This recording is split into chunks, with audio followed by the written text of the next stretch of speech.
Democrats don't speak for me.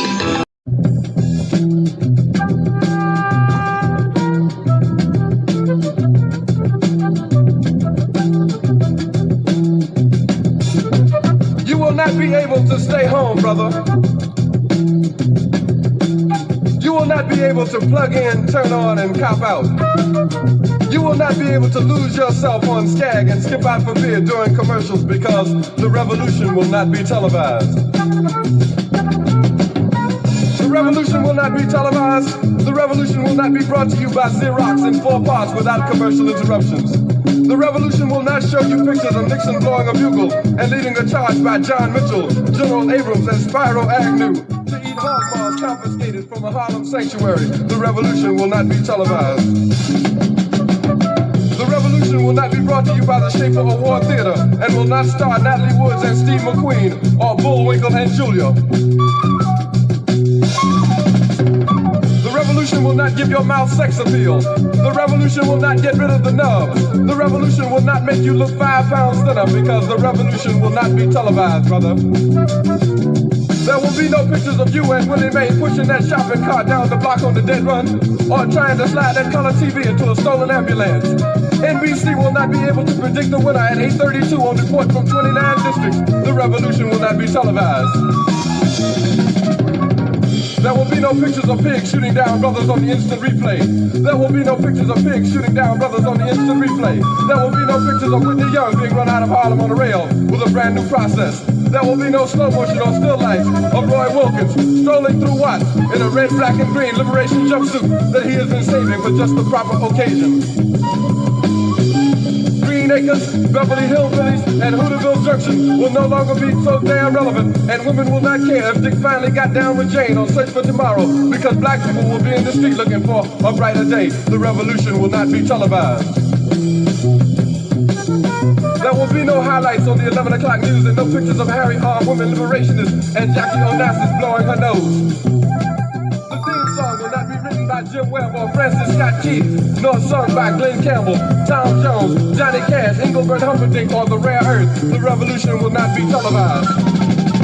The revolution will not be right back after a message about a white tornado, white lightning, or white people. You will not have to worry about a dove in your bedroom, the tiger in your tank, or the giant in your toilet bowl. The revolution will not go better with Coke. The revolution will not fight germs that may cause bad breath. The revolution will put you in the driver's seat.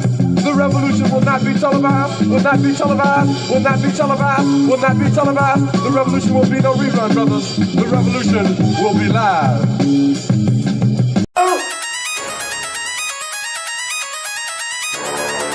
I'm talking about Shabaka going crazy. People going crazy in them motherfuckers. Run that shit back, man. But it's nothing. Nothing. Got a woman on the bed.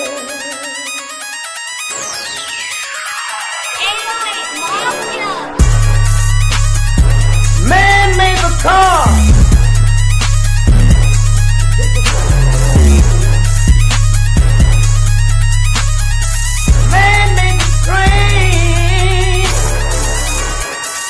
Carry the heavy load. Man made the electrolyte to take us out of the dark. Man made the boat for the water like the 7 Omega. Man thinks about a little bit of baby girl and a baby boy. Make them happy because man makes them strong. But after man make everything we can, do you know that man makes money?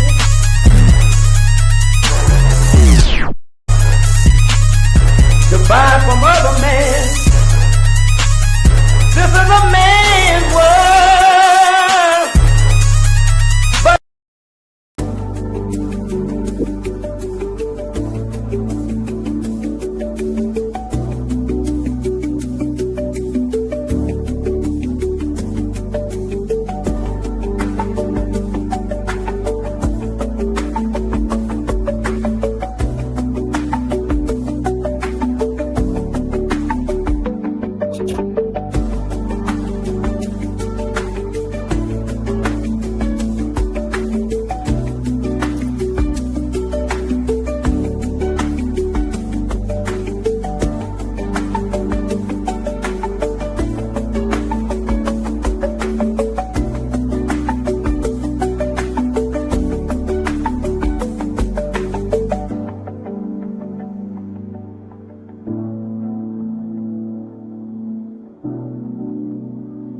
Greetings, Black family, greetings, and thank y'all for tuning in to another episode of Shabaka's Black Experience Enhanced in conjunction with the Front Line Blacc News.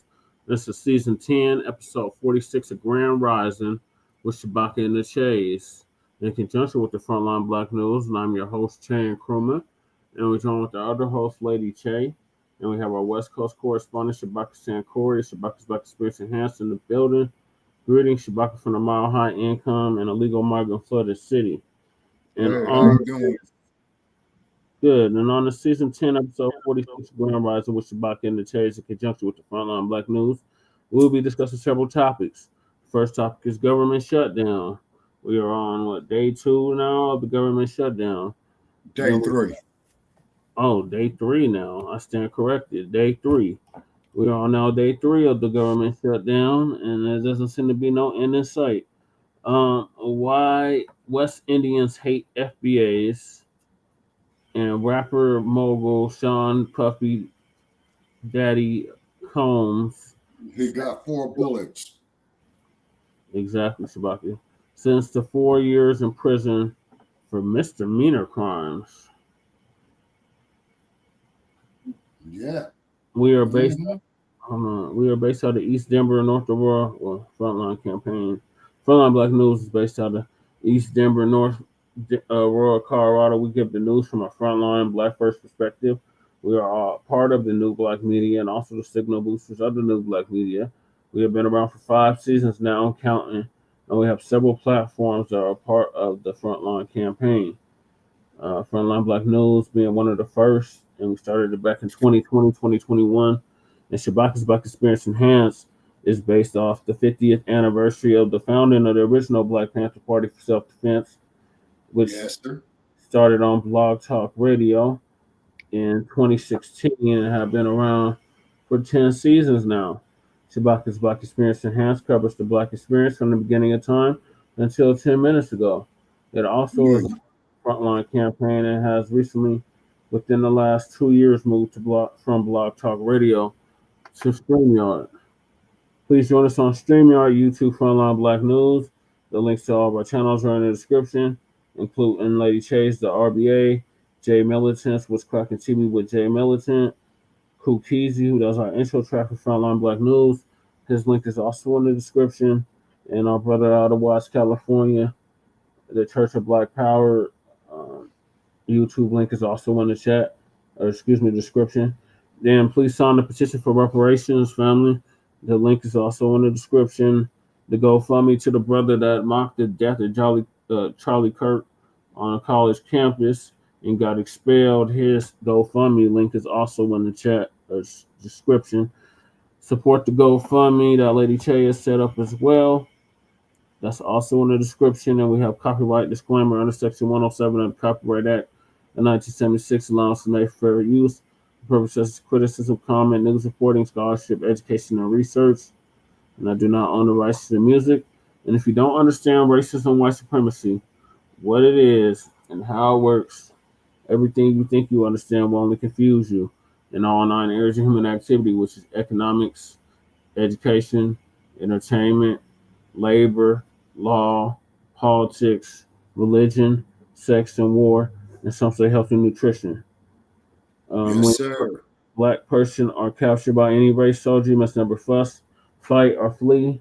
Comply and defend yourself in court. Nelly Flores Jr., RIP to him as well. He came up with that quote as well. ProduceJustice.com. He transitioned back in February.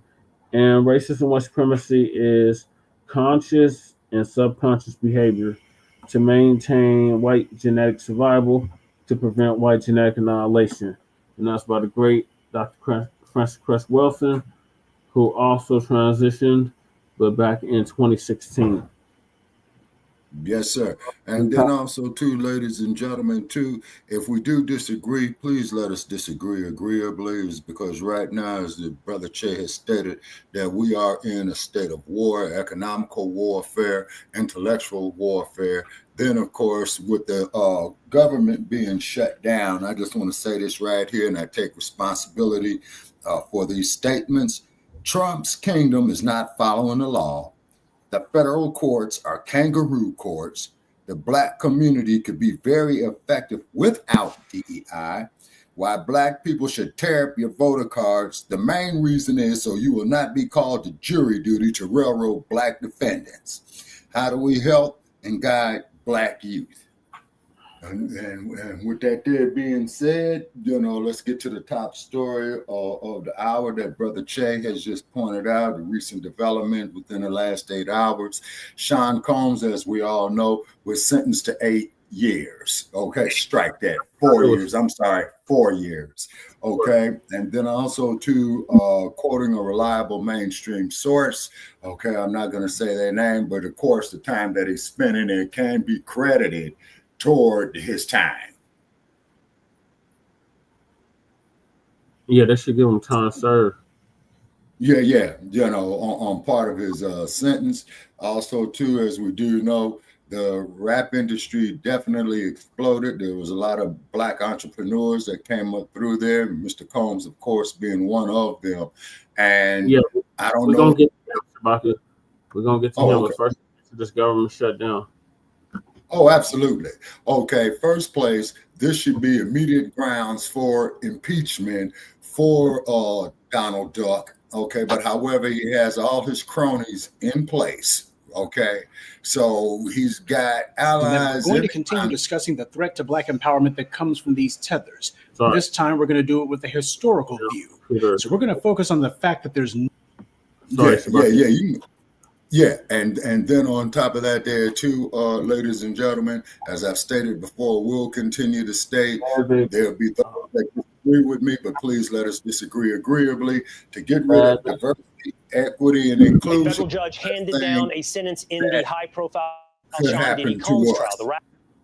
Is to have us become self-sufficient, and I do believe that we can make it happen. Is because if it wasn't for FBA'S, Africans in America, Black people in general, the U.S. economy would collapse without our input in it. And I want to make that perfectly clear, by the way, to quote another crook who was around, I think this dude is about 50 years ago, who swore up and down that he wasn't a crook and he was guilty as hell. And you got a 34-count convicted felon being the chief executive of the United States. And look how does he repay you, people? He shuts down the government. Well, it's actually the Dems that got it shut down, Shabaka. But we'll go more into it. The Repubs and Dems are two sides of the same coin.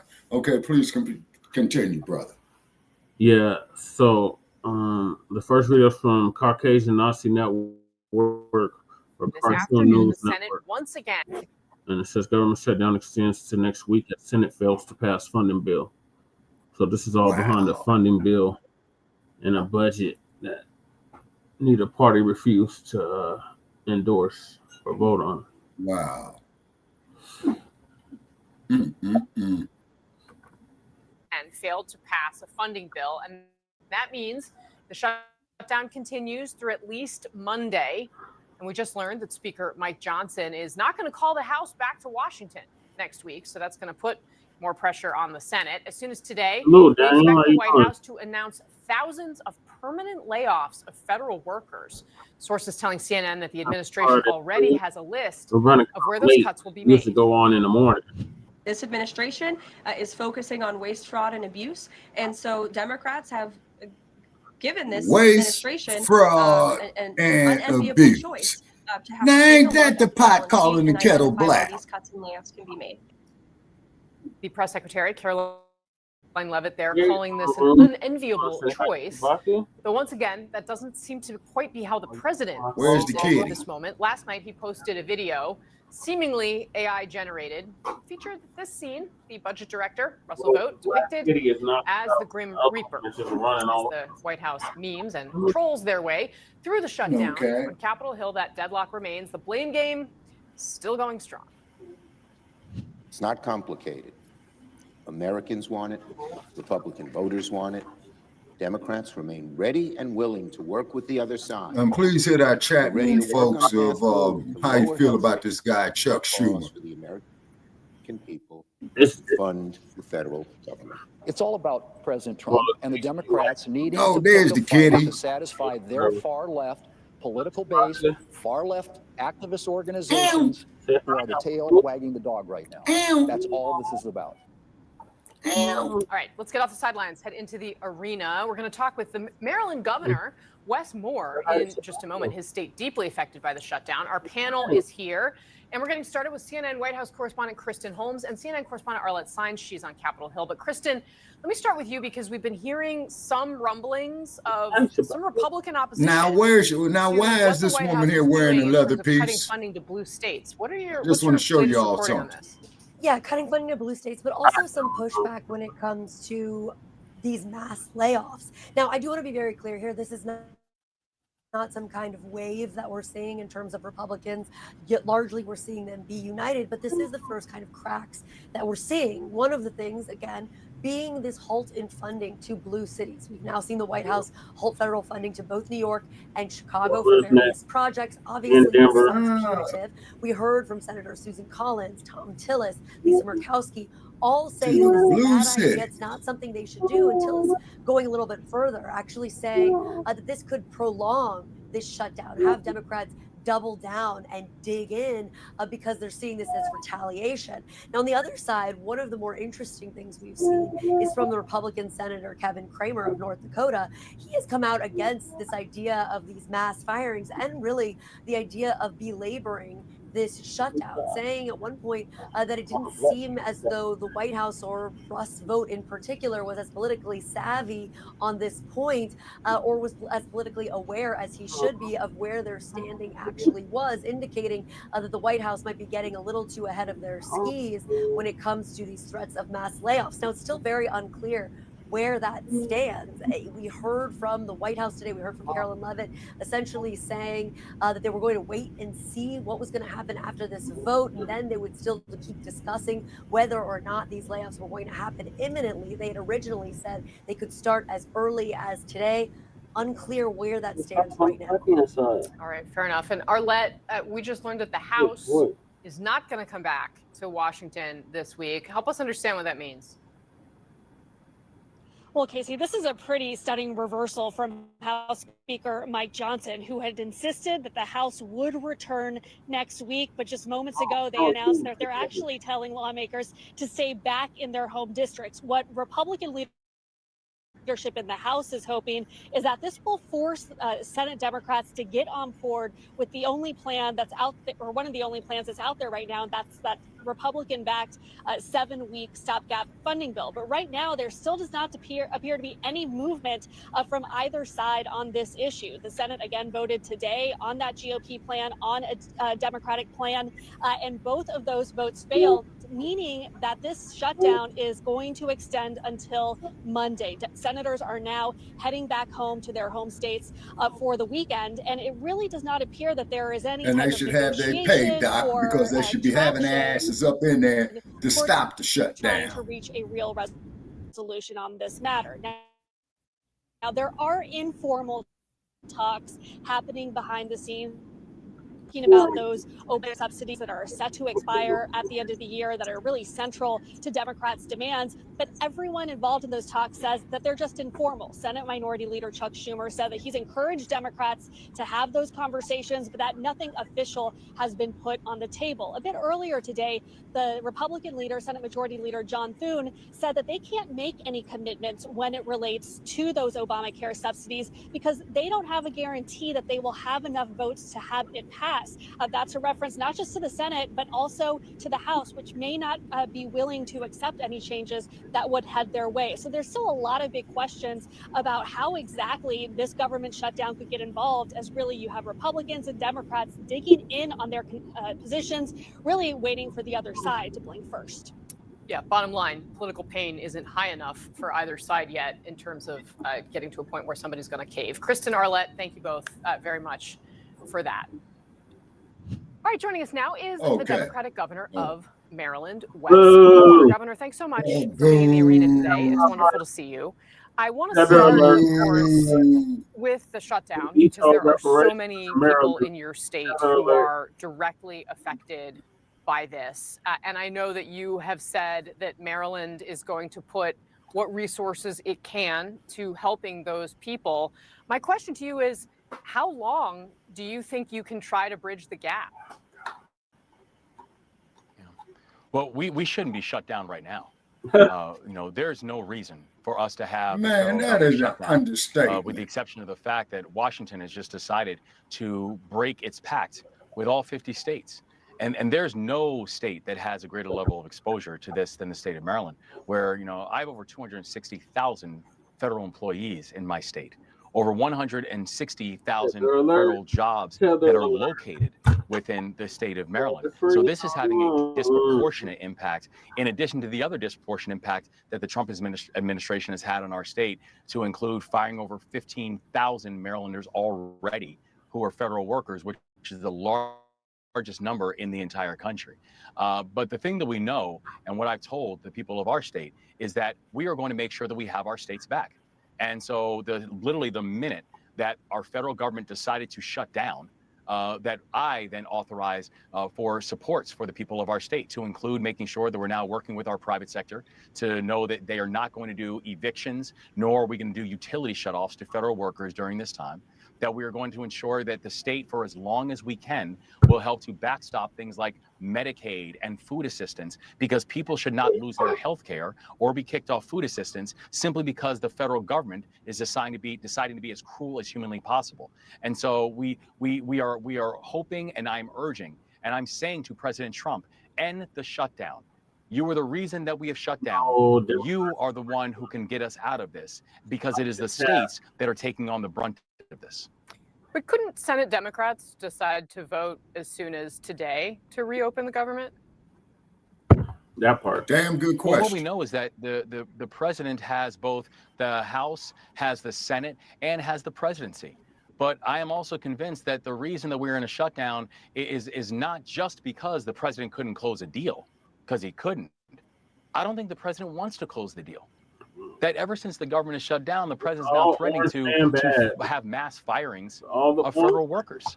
The president is looking at this like it's a game, without understanding the very real human lives that are being impacted by this, to include the fact that we are going to watch premiums for health insurance continue to spike. I'm now in Montgomery County within our state, and I just came from an event that highlighted that in Maryland that so that our General Assembly passed, and I very proudly signed legislation that in Maryland, we are going to make sure that we are making healthcare more affordable, that even as people as early as next week are going to receive letters that their premiums could jump as high as 95%.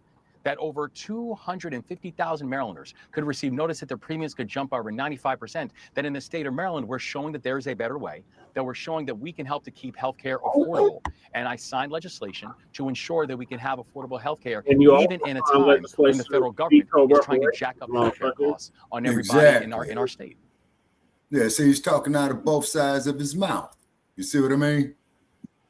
And like I said, the only black politicians who worth getting in office is Jesse Parrish in the Colorado State Assembly. I know. Wake me when it's over. That, understandably, is the sentiment most Americans feel when ensnared by the paralysis and partisan. I had that song about it 4 times. Somebody shake me, wake me when it's over. Incremental developments, and for what it's worth, this time, it might be wise to pay attention to those incremental developments, because they may be more consequential than in previous shutdowns, and here is why. The Trump administration appears poised to use this shutdown to accelerate federal workforce firings and end federal programs it dislikes, increasing pain, it says, on Democratic constituencies and casting blame, if it can, precisely in that direction. Well, there could be firings, and that's their fault, and it could also be and other things. What you did, you no good orange bastard. You are committing human rights violations. Layoffs could be in the thousands, more if this shutdown drags on. Senate votes tomorrow. Congress is not voting today in observance of Yom Kippur. Will be closely watched for signs of Democratic disunity. If tomorrow's votes follow the current pattern, this shutdown, Republicans and Democrats now privately predict, could last for another full week, possibly longer. In the interim, here's a sampling of today's rhetorical flourishes. The president takes no pleasure in this. The president did not want a shutdown. I'm telling you this from my own testimony. I was in the Oval Office. He pleaded with Chuck Schumer and Hakeem Jeffries to do the right thing. Keep the government open. We'll talk about all these other issues later because that's how the process works. Each one pointing the finger. We're ready to negotiate. Right. We have had now 3 months. We've been begging the Republicans to come to the table and negotiate. You know how many negotiations there have been? Zero. And the Republicans are saying they won't negotiate when there's not a shut. Oh, Pocahontas. They won't negotiate when Wasn't Trump calling her Pocahontas? A shutdown. So far, they won't negotiate at all. Back the cuts. Democrats have voted for the clean continuing resolution that Republicans introduced 13 times in the past. 13 times. They voted for it as recently as March. And now all of a sudden, they are shutting the government down and they are holding our country hostage over a partisan political matter that the vast majority of the country disagrees with. The president met today with his Office of Management and Budget Director. You see him there, Russ Vought, for Man, that advice dude about looked like he layoffs, stole that stupid. Man, I wouldn't be social caught media. dead wearing Trump some described wrinkled Vought as up being shit like of that. Project 2025 fame. You might remember during the 2024 campaign, Democrats tried to make Project 2025 a governing manifesto drafted by the Conservative Heritage Foundation, not famous, but infamous. In his one debate with Kamala Harris, Trump played off Project 2025, which now, of course, courses through his administration in both personnel and policy as something akin to a doorstop or a paperweight.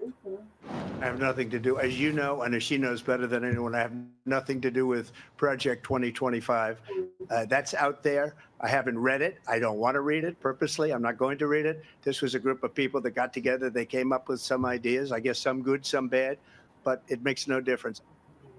It makes a difference now and may define how this shutdown differs from those that came before. We begin with Olivia Rinaldi here with me at the family table. Olivia, what can you tell us about the conversations at the White House today and what may come in terms of either program eliminations or layoffs? Well, what's interesting about this was President Trump broadcasting that he was meeting with Russ Vought, because you would think that would be a conversation you'd have in private, one of, here's what we're planning to do, here's what we're plotting, who's going to let go. Instead, the president is publicly taunting the Democrats, saying, if you want this shutdown, scare them, it appears. Scaring them, saying, and he wrote on True Social, I can't believe they're giving me this opportunity. That's how they're viewing this, to carry out that sweeping agenda like we talked about with Project 2025. So what could be at stake? The EPA, which is having significant furloughs. Department of Education, significant furloughs. We already know that the U.S.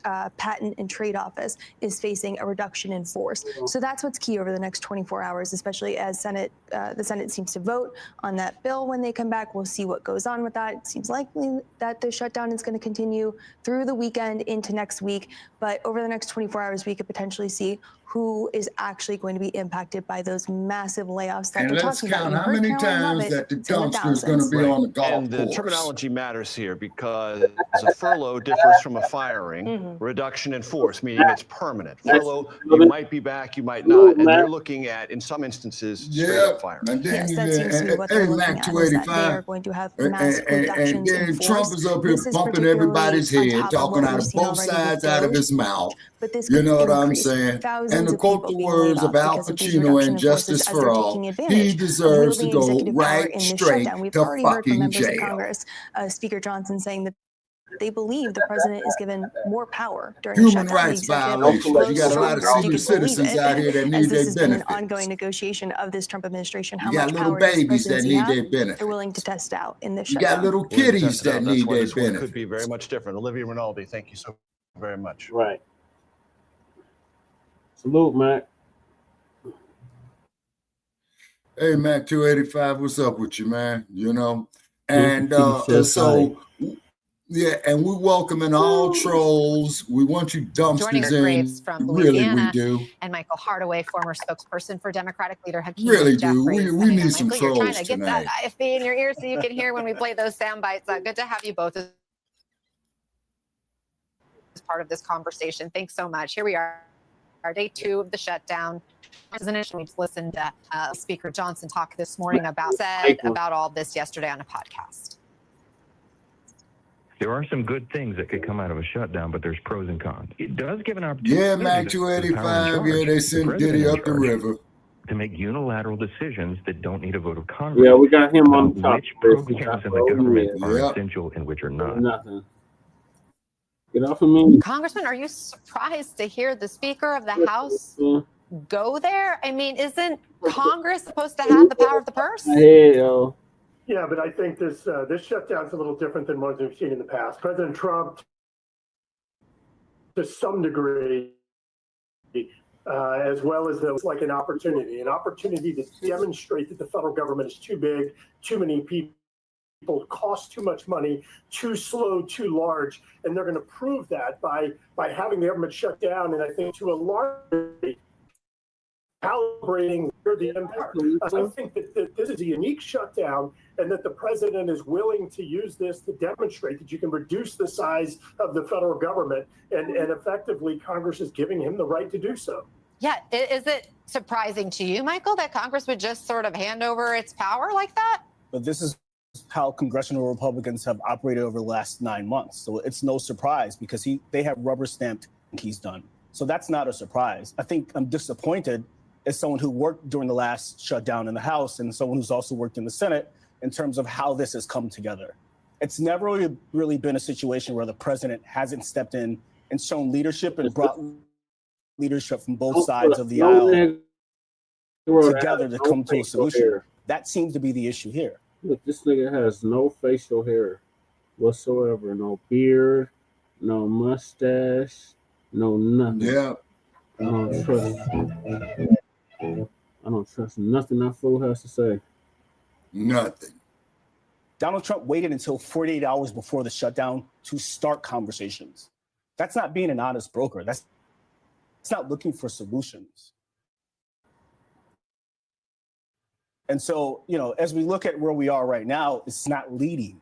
It does feel like we're far away right now because we're not seeing people talk to each other. They're talking about each other. Congressman, there are, in the meantime, hundreds of thousands of Americans impacted right now with fears of mass firings on top of furloughs. And here's what Republican Dusty Johnson of South Dakota had to say about that. President Trump's been very clear that he intends to follow through with these layoffs. Thank you, Mac 285.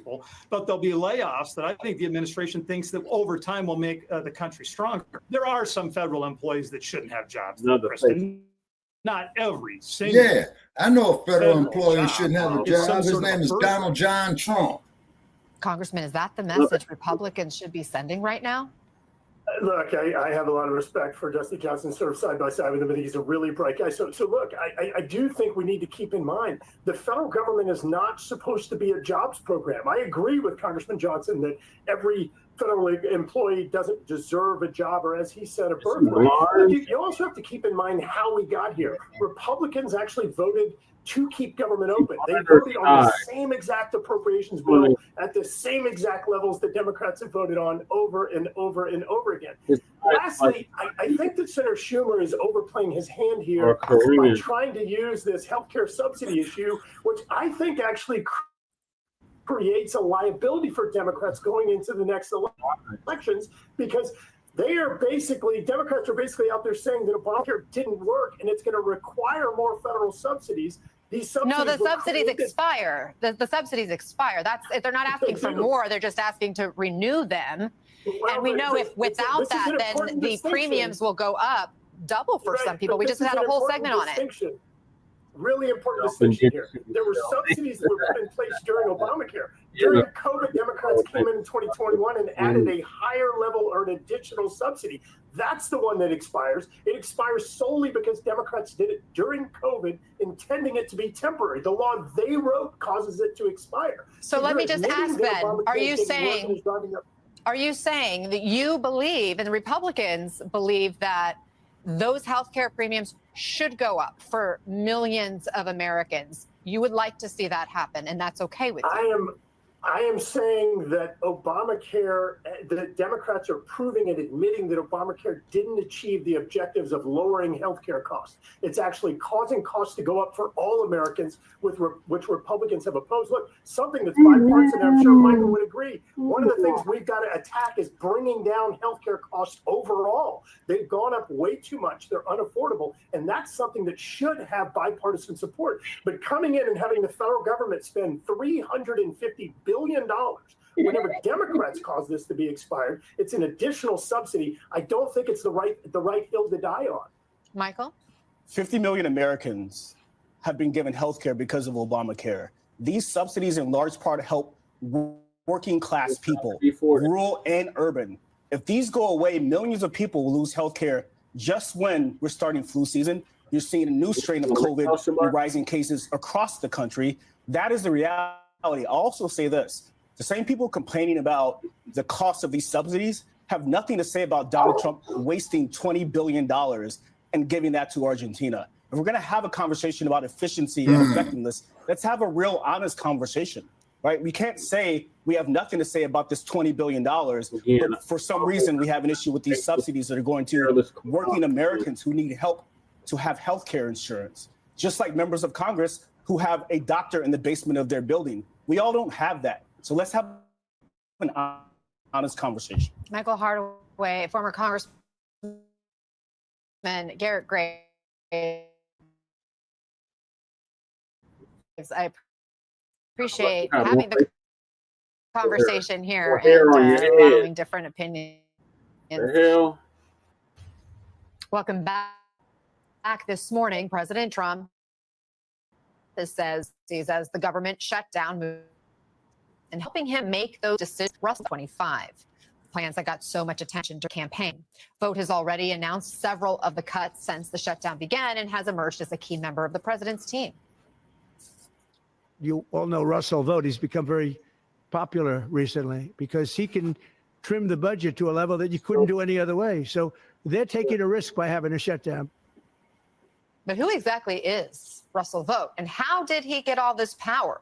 Let's get more from New York Times Washington correspondent Coral Davenport, who just wrote a very extensive piece on the White House budget director. Coral, thanks so much for joining us. We just heard the president praising Vogt for his cuts. How did he come to earn the president's trust, and what do we know about his plans and priorities? Sure. So Russ Vogt has been with the Trump administration since the first term. He was deputy budget director and then budget director in the first term.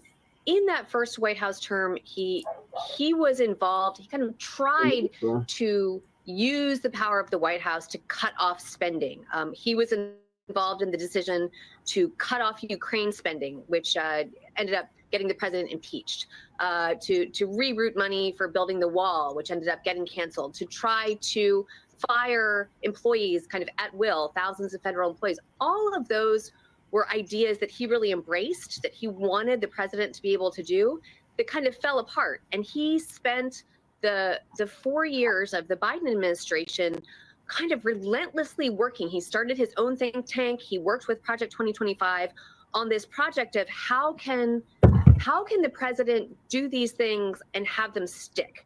And because he's a budget director, he thought of using the tools, the levers of the federal budget. How can the president get the power to cut off spending, to stop spending, to shut down federal agencies, to fire workers, to shrink down the government to, the size that you could fit it in a teacup? He has spent all this time really working, researching, planning, mapping, strategizing this in a deeply disciplined and focused way. And why is he so set on shrinking the federal government? Where does that even come from? Yeah, I mean, he's a conservative's conservative. He grew up in a very Christian home. He's deeply religious. He went to an evangelical Christian college, Wheaton College in Illinois. His first job in Washington was with Republican Senator Phil Gramm, who was sort of known as the most unloved man in Washington for his efforts to cut the budget. I think he's talked about how he felt like for his parents, he grew up in a blue collar family. His parents were a teacher and electrician, that the burden of paying for federal government really dragged them down. He's also talked about his interpretation of the Constitution. He calls himself a radical constitutionalist who thinks the founding fathers wouldn't recognize agencies like the Federal Reserve. So I think he really is a true believer. He thinks that, you know, the administrative state is not recognized by the Constitution, and he says it's infected by, you know, federal workers who are woke and weaponized and sort of liberal leaning and aren't accountable to the president and to voters. So he comes at this from a place of kind of a true believer who has been working on this, realizing this, executing this for about 20 years. Well, and he, as you mentioned, had an impact in the first Trump administration. Now he's got this humongous role in the second Trump administration, and it seems like there are really no bounds being applied to this presidency. And you have anti-tax activist Grover Norquist, you quote in your piece, saying that Vogt has, you know, been lining up the billiard shots, getting each ball in place one by one for each consecutive move. So help us understand the vision and what it looks like moving forward, because we already went through Doge, we already went through Elon Musk and all these, you know, tens of thousands laid off. What else does Vogt have planned? What does he want to do? Vogt is in a lot of ways the anti-Musk. You know, Musk kind of parachuted into Washington with so much chaos, so much haphazard action. Vogt has a really clear roadmap, a really clear plan. And his ultimate end game is to continue to do these cuts, but he is orchestrating, essentially setting up a showdown in the Supreme Court. He believes, the people around him have told me, that if he can get, you know, these cuts, these moves to give the president the power to unilaterally cut federal spending, if he can get one of these cases to go before the Supreme Court will ultimately find that the president does constitutionally have the power to cut off whatever funding he wants, or, you know, something along those lines. And if that happens, if that end game plays out in that way, then that really just reshapes the presidency and gives this president the power to really just cut down the government and legally. Well, Coral Davenport, you have such good deep dive reporting on the New York Times. Thanks for sharing some of it with us and helping us understand the influences right now of the president as we're charting this moment, charting forward. Right now, 42,000 federal workers at the USDA are in limbo, and so are the crucial programs they manage, which feed more than 41 million Americans a month. The government shutdown means half of the Agriculture Department staff is furloughed, while future funding is uncertain for critical federal assistance programs like SNAP, food stamps, and WIC, which provides food and support to mothers and babies. Joining me now, Ellen May, a furloughed federal worker and chapter president of the NTEU Chapter 255. Ellen, I want to let people know you are not representing your employer here. You're here speaking for yourself. Just how are you doing? How are your coworkers feeling? Hi, Chris. Thank you so much for having me here. Yeah, my coworkers and I are feeling really conflicted in this moment. So many of us have been overworked and exhausted since April. We lost half of the staff in our office. And so we feel even guilty for seeing this as a reprieve, because what we really want to do is to be at work helping the people who rely on SNAP and WIC to feed their families and to put food on their tables. We're feeling angry at being treated as political pawns again, so that billionaires can have more money, while the people that we serve are being strained even further and having to worry again about their benefits being at play. And we're also just anxious because we're hearing about the RIF potentials and office closures that are looming over USDA as this shutdown kind of drags on. So have you gotten any clarity, any reassurance about the security of your job? No, since we logged off yesterday after about 10 a.m., we haven't heard anything.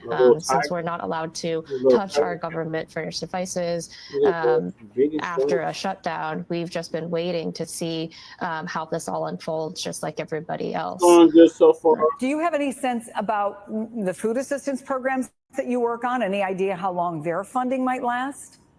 Yeah, so for SNAP at least, we think that they will be okay for the month of October. October benefits have already started going out in some states. Some states send them out on the first of the month. We expect that all of the states will be able to issue SNAP benefits for the month of October, but things might get a little dicey if this drags on into November or even past that. And for programs like WIC, it's looking a lot more uncertain. You're right about that, they have Deanna. It's very depressing. 1 week. Of course, we hope for longer. And we have other programs too. We have programs that get food packages to seniors and people living on tribal lands. We also have programs that get farm fresh produce into schools, and we don't know about the funding for those programs right now while we're in the middle of the shutdown. I want to play for you, if I can, what we heard from one woman. Now, she works at a food bank now, but she used to be a recipient of food assistance herself. Take a listen. When I was on it, I look for it every month. I mean, you're going to see kids like out here, they're going to be hungry, they're going to be starving, they're going to be trying to steal out of grocery stores. It's going to be really hard. I mean, it's going to be a big struggle. At the grocery stores. Tell us what you know. What do you think will happen to the people who your program supports if funding runs out? Yeah, we think that they'll have to turn to the food banks and to their friends and family to try to help them get more support. Food banks are already really strained right now. And we support them too in the course of our job to feed all the people that might be turning to them for assistance. We have concerns that sometimes if the food banks are getting food trucks with food that's been transported in unsafe conditions, that they won't know what to do with all of that food. They won't know whether to accept it to feed the hungry people, or we don't know if they'll have to reject it and people will have to go hungry because the government is unable to care for all Americans right now, not just the richest ones.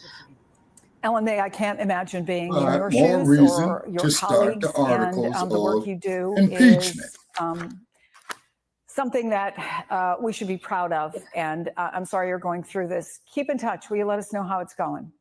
Yes, of course. Thank you so much, Chris, for having us on here. And I'll definitely keep in touch. Thank you so much. Ellen, thank you. Joining us now, MSNBC congressional reporter Michael Schnell, NBC News White House correspondent Vaughn Hilliard, and Semaphore White House correspondent Shelby Talcott.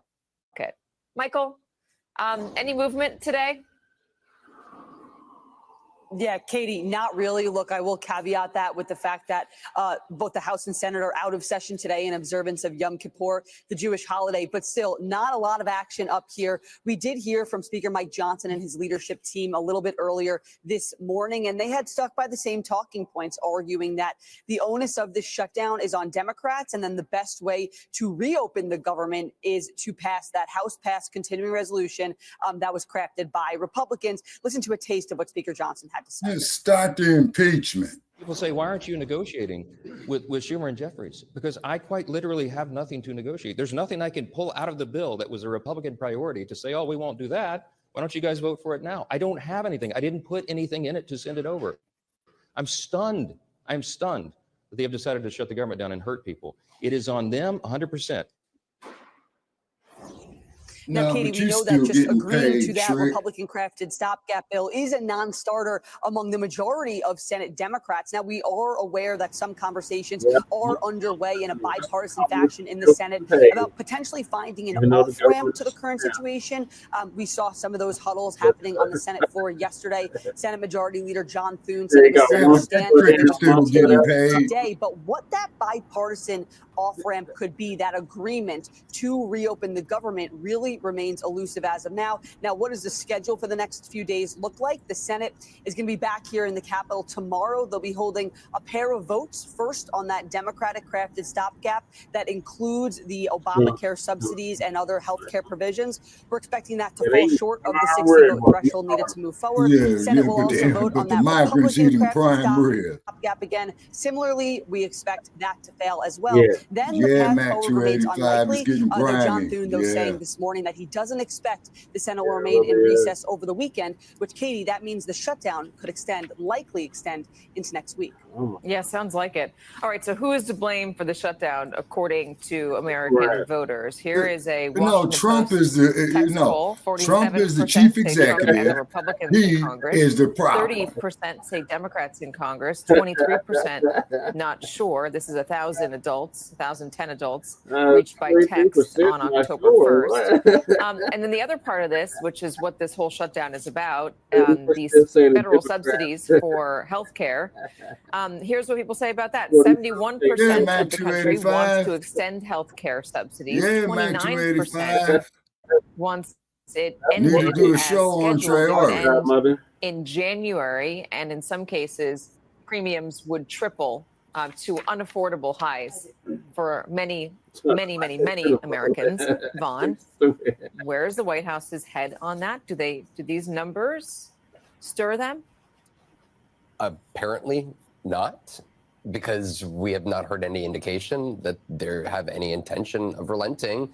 And I think if the president was worried about it, I don't think that he would have been so explicit as to welcome shutdowns. He's done it in the past. And then I think it's worth going back to just earlier this week. He has been very vocal, arguing that this is effectively, in some ways, an effective approach to cut down government. Take a listen. We can do things during the shutdown that are irreversible, that are bad for them and irreversible by them, like cutting vast numbers of people out, cutting things that they like, cutting programs that they like. And you all know Russell Vought. He's become very popular recently because he can trim the budget to a level that you couldn't do any other way. And so, well, you could say Capitol Hill, right, for a little analogy. They're figuring out how the restaurant should be run moving forward. In the meanwhile, Russ Vought, you're right about that, Marianne. The active ingredients in deciding what to slice and dice here. And those two men are here meeting this afternoon to go through potential firings across agencies and potential cuts of projects. He's threatened 16 Democratic states, their green energy projects. He's threatened the tunnel that is being constructed here in New York, a subway transformation project. So there's a lot on the line. And frankly, until the government is reopened, the Office of Personnel Management, they sent out to agencies stating very specifically that the OMB director is the one who is empowered to determine which federal workers are accepted and able to work. And right now, they are making the case, the OMB director, that those who would be processing the firings are crucial workers and workers that should continue Mariana, to work. a predator is Russ Vought has been president. dreaming What about the this fuck? puberty, according to Utah Senator. Strange way to put it, but I guess that underscores how much he wants to slash the government.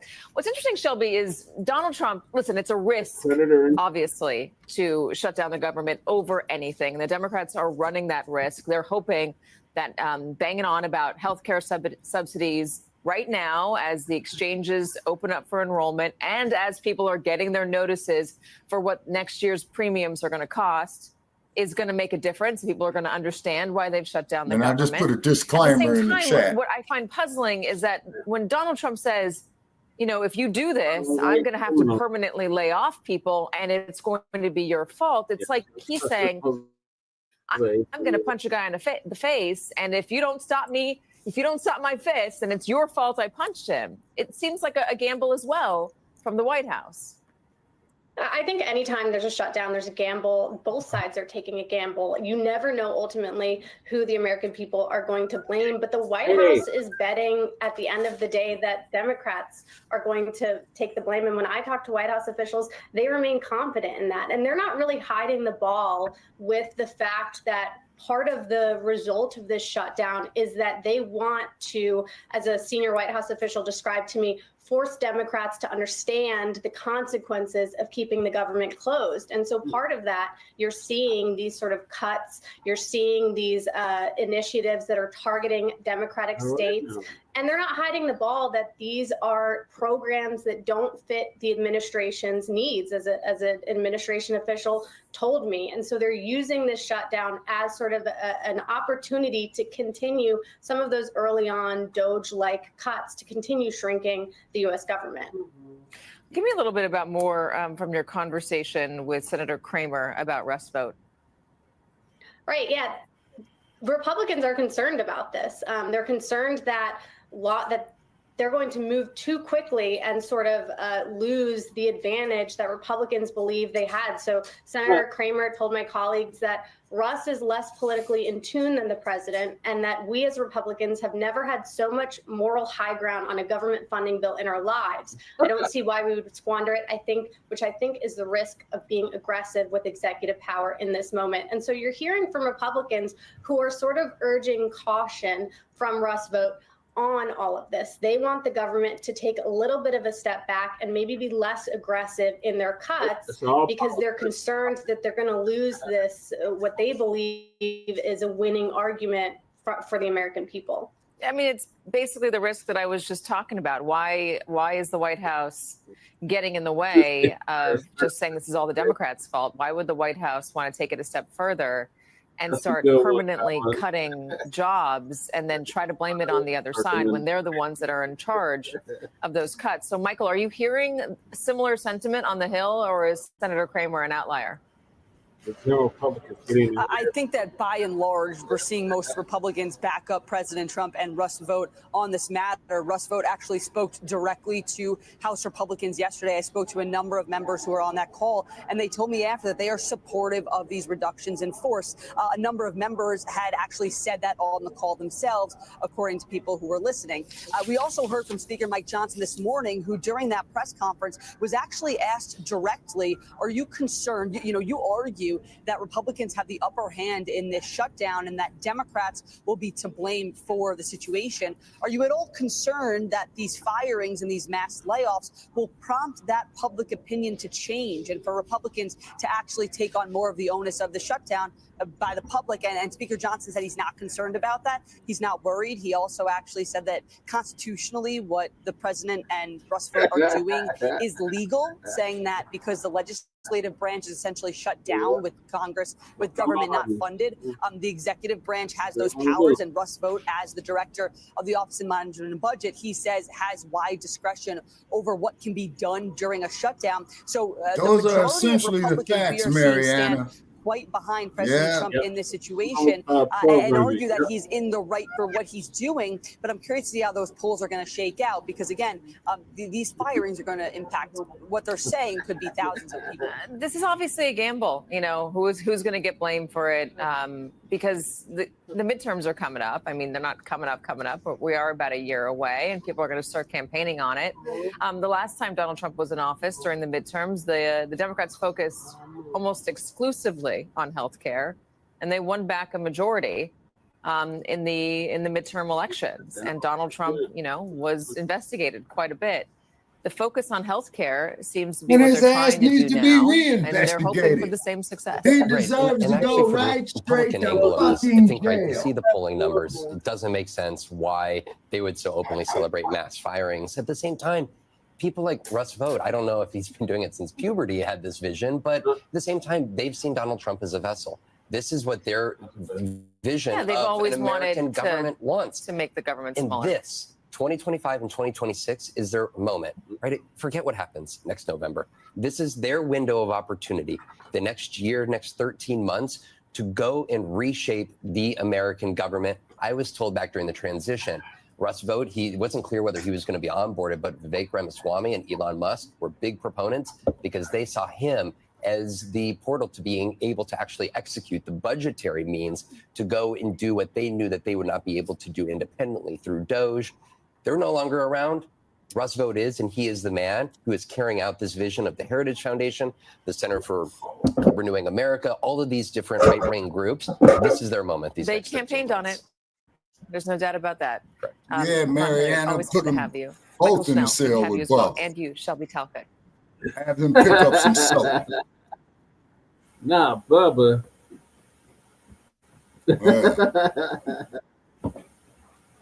Not the booty bandit, Shabaka. No.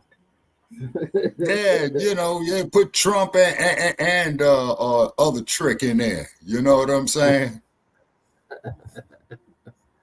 All right, Shabaka, what are your thoughts on the government shutdown? Okay, well, it's all a bunch of bullshit, number one.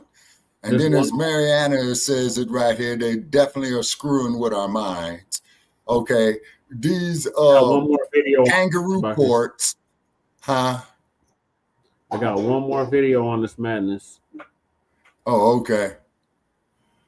And it's from Mike Johnson himself. Who should be another inmate? Day 3 of the Democrat shutdown. You can see it's pretty empty around here. There's normally a lot of activity. On an average day, we have about 7,000 visitors here in the Capitol. School children and school groups and visitors and constituents, but they're not here right now. And around the country, all around the country you all right don't now, want me real in that pain is being Capitol endured because I by tell real all people you bastards you need because to the be in Democrats jail. decided to play politics.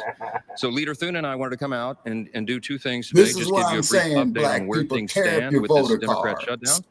And then to reiterate once more, present Because the they simple up here facts literally about what we're gambling facing. with our lives. This is necessary because the Democrats My mother always said are, they're gambling have a with our full-out lives. assault to spin the facts Yeah. and try to pretend as though they are not what they actually are. And some of the And you mainstream can media best are believe participating in that this now as well. one of these assholes I in was this giving our Congress leadership is not going press to be conference worried about yesterday, what and he's in going to eat mid-sentence, or I how was he's cut going off to by feed his one of the children. networks, CNN. I hope They're CNN. still getting I hope paid. you'll stay with us for a few more moments. No, because they still Because get what I was about to say before they went to try to disclaim Exactly. my government remarks shut down, but was I was the about to governor point to the very page in still Chuck getting paid. Schumer's counter-proposal Yeah. continuing resolution that proves the very fact that we've been stating. Damn, So let Mariana. me go through that very We quickly so already everyone know here has no Trump. question. And I want Dick, Chuck you got Schumer, to have a Elizabeth Warren, and magnifying AOC, glass and to everybody else see who's been trying to so spin we this know truth to Bubba walk and try has to the refute what I'm lead. about to show you. Wow. Now here's a visual aid, okay? This is the bill. This is the counter-proposal continuing resolution that Chuck Schumer and the Wow. Senate Democrats filed. 2 weeks ago, mid-September, the House passed a clean, simple continuing resolution.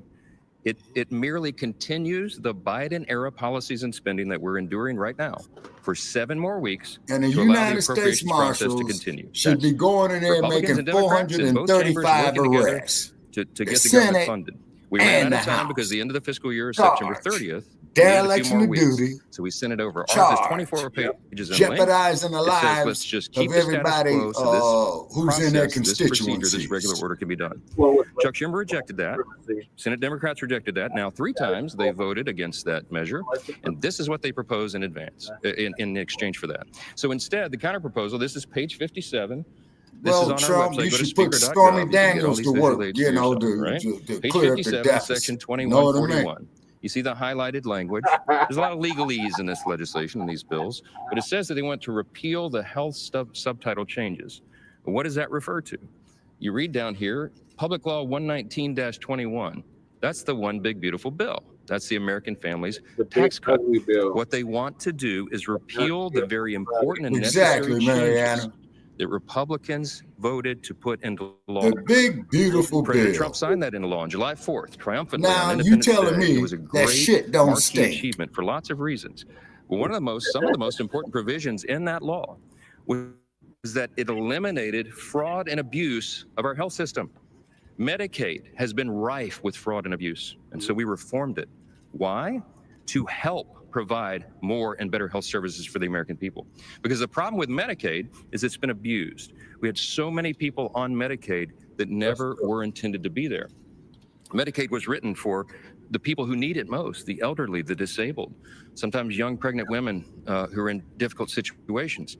But the resources are being drained. You know why? Because there was 2 primary categories of people that should never have been there in the first place. One was able-bodied young men who are riding the wagon who should be working. We got them back to work. And the other thing that we focused on was the illegal aliens.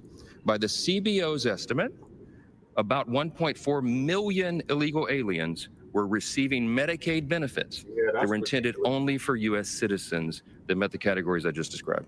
They were gaming the system. They were cheating the system. And what that means is that less resources were available for the people, the Americans who actually needed it most. So we did the common sense thing, the right thing, the just thing, and we put it in the law, and the president signed that, gladly signed it into law. They want to repeal it. No, they I want to didn't give see those that, Mariana. resources back to illegal aliens. That's exactly what that highlighted language means. On this exhibit number 2 over here, I feel like I'm back in court. Exhibit number 2, okay? This is the specifics of what that would mean. When we say they want to give $200 billion back to illegal aliens, these are the specifics. If you read the legalese here in the language in the bill on page 57 and what follows, that's what it's talking about. These are all the various provisions in the chart over here. Those are listed in millions. So you see the final total there, $192.8 billion of your hard-earned taxpayer dollars that Chuck Schumer and the Democrats want to give back to illegal aliens. That's a fact, and nobody can refute it. Now, look, what we've done is very simple. We sent over a continuing clean resolution. This is standard practice around here. And all the Democrats who are voting against it in the Senate right now, every single one of them have given impassioned speeches about how you must pass continuing resolutions, you must pass CRs, you should never shut down the government because it's dangerous and destructive and selfish and wrong. Well, suddenly they've changed their tune.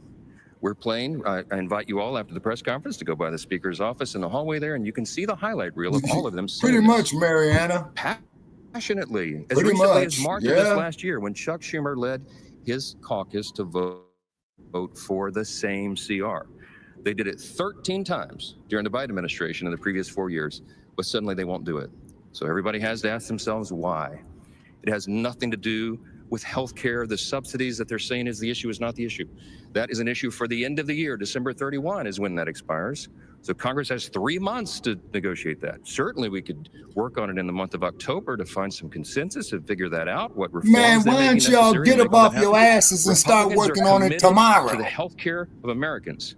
We have already proven that. We're making healthcare more efficient and effective and more available so that we can bring down cost and premiums and improve quality of care.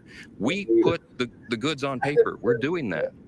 And the CBO analysis that came out August 25th said that these changes that we put in our bill are doing exactly that. The Congressional Budget Office is not a Republican shop, as you all know. They typically go against what I'm doing, okay, but they had to admit that this is going to make 2.3 ineligible recipients no longer on the Medicaid rolls. It's going to save $185 billion for taxpayers. That's exactly what we promised, and that's what's going to be achieved. But we have more reforms coming to try to fix Obamacare, which is not working for the people. But you need common sense, responsible Republicans who are serious about policy to fix that for the people, and that's what we're working to do. The Democrats are stalling that because they need a political talking point. This is a damn Saturday because morning. Chuck Schumer, who leads the Democrats, is terrified that he's not going to win back Put his on Senate the road, seat. He's afraid that the Marxist Put on that corner of his idiot behavior Wiley is going to change him in New York. Maybe many of you have noticed New York is probably going to elect a Marxist for mayor. He's terrified Exactly, by that. Mariana. Chuck That's Schumer exactly what is a this far left progressive needs to do is to politician, shut but he's not far the enough fuck left up. for this base. Talking So he's loud, got to show boom, a fight against the boom, president. He's got to saying show that he's nothing, fighting boom, Republicans. boom, talking And because loud, they're playing boom, political boom, games, and saying and they're not nothing. doing what he himself said passionately as recently as 6 This months clown ago. is just That sitting must up be here done. bumping his That you passed a gum. standard bipartisan CR. Because he needs political And I cover, he's thought dragging the Cory American Booker people through was this. bad. And who's getting hurt? Well, Mr. Booker, Women, I owe you infants, an and children, apology. nutrition Even programs though that are what now you did stalled. was a circus, Veterans at least health your show services was that much will better not than be this provided. trick that they People got who are up here. low-income Medicare recipients who receive telehealth Exactly, and Mariana. health He's treatment at talking home. shit. Many of those Exactly. programs are not being funded. We have troops and TSA agents and Border Patrol agents who are working without pay, protecting the country.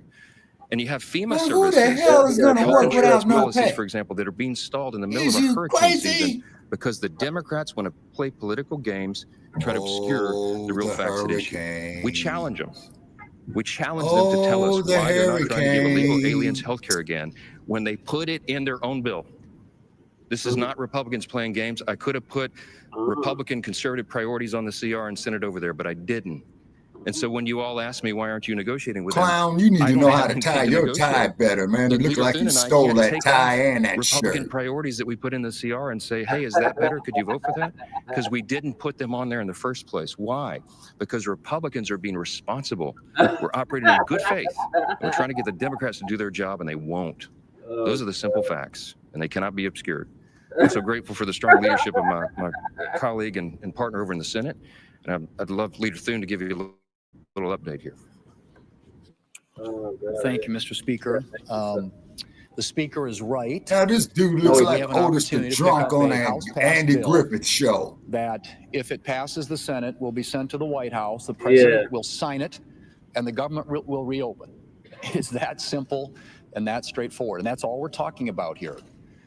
All we Man, need is a go handful back to more your Democrats. whiskey, We man. have You a full of majority shit. of senators, 55 senators, have already voted for this clean, short-term, nonpartisan CR. As the Speaker said, no policy riders, no gimmicks, nothing in here that benefits Republicans. This is a straight-up 7-week funding resolution, and we need it to keep the government open. And if we don't keep the government open, you'll have all the things that the Speaker just alluded to, all the Americans who are adversely impacted by this government Exactly, shutdown. Mariana. Now, this is something, as you all know, as recently as the last administration, during the Biden administration, when the Democrats have the majority here in the United States Senate, the Democrats on 13 different occasions voted for this, a short-term continuing resolution. Now, I have to ask, what's changed?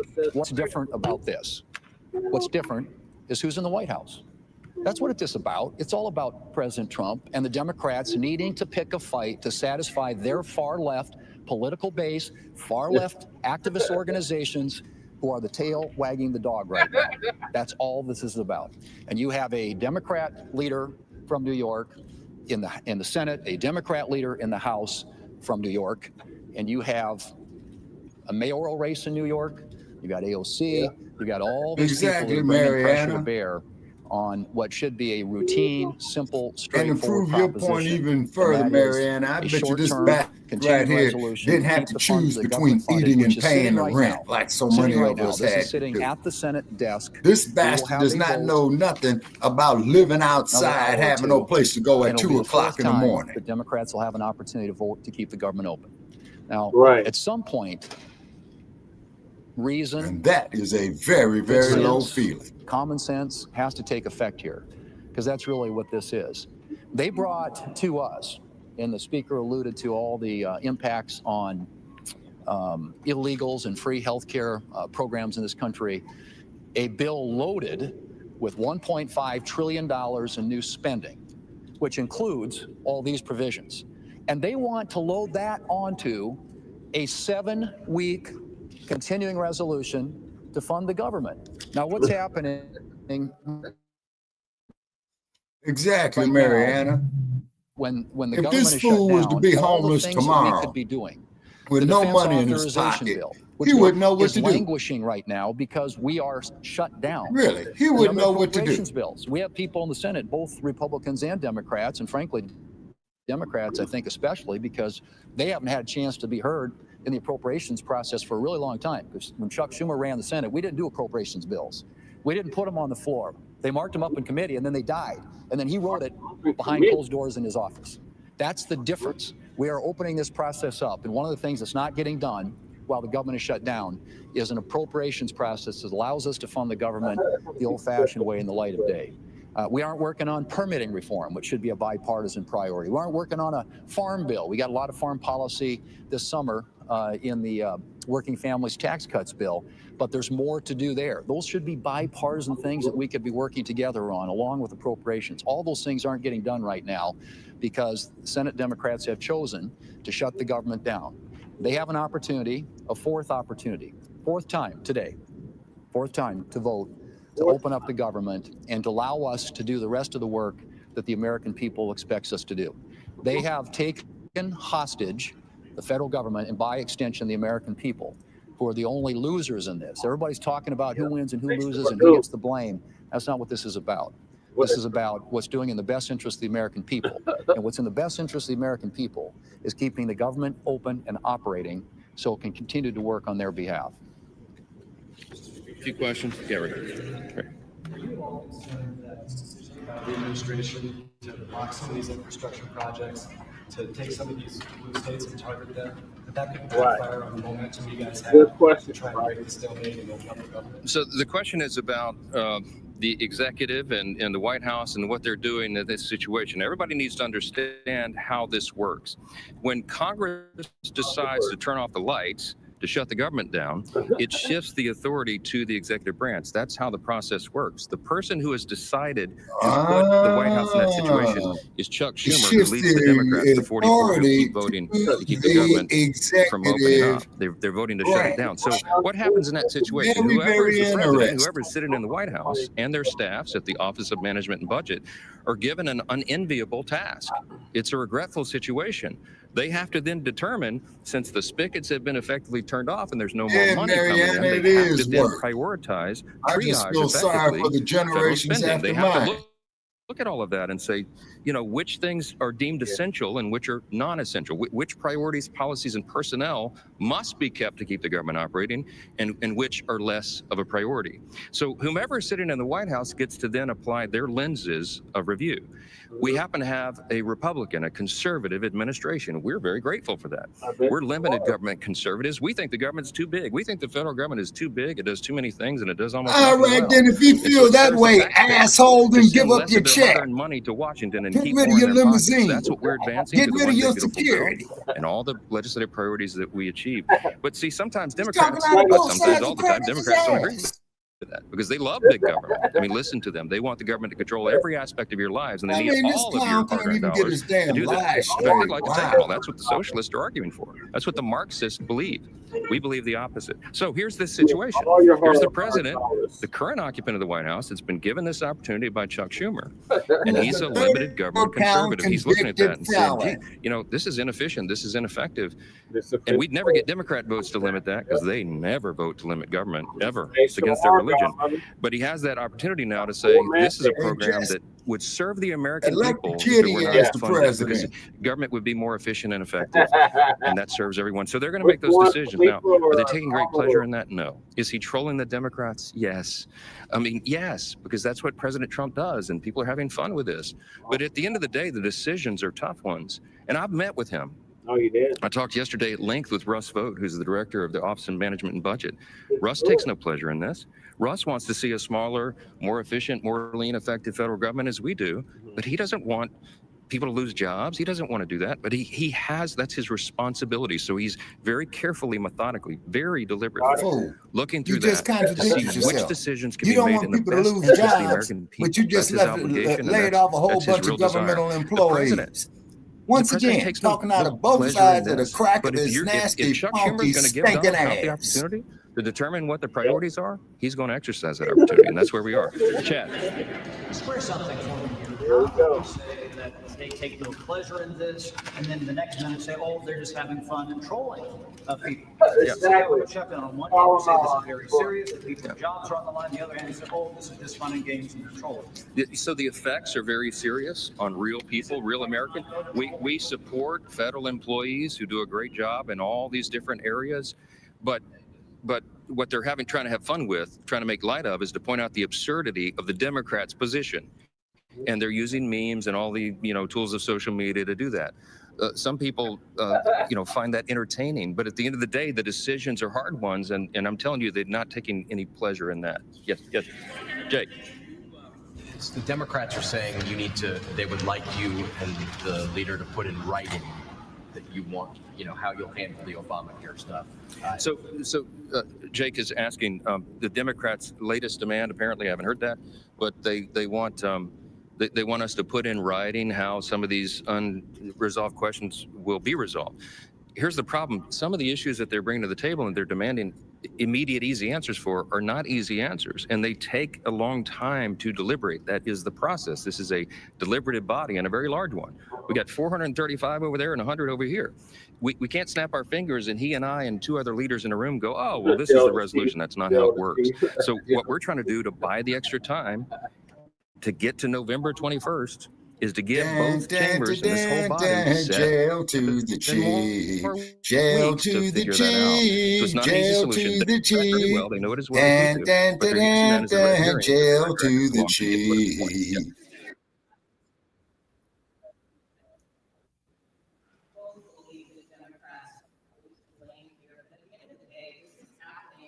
on your watch. Do you take any responsibility for what's happening? And what is the justification for not holding votes in your chamber this week and potentially yours this weekend when there are some bipartisan conversations happening in the Senate?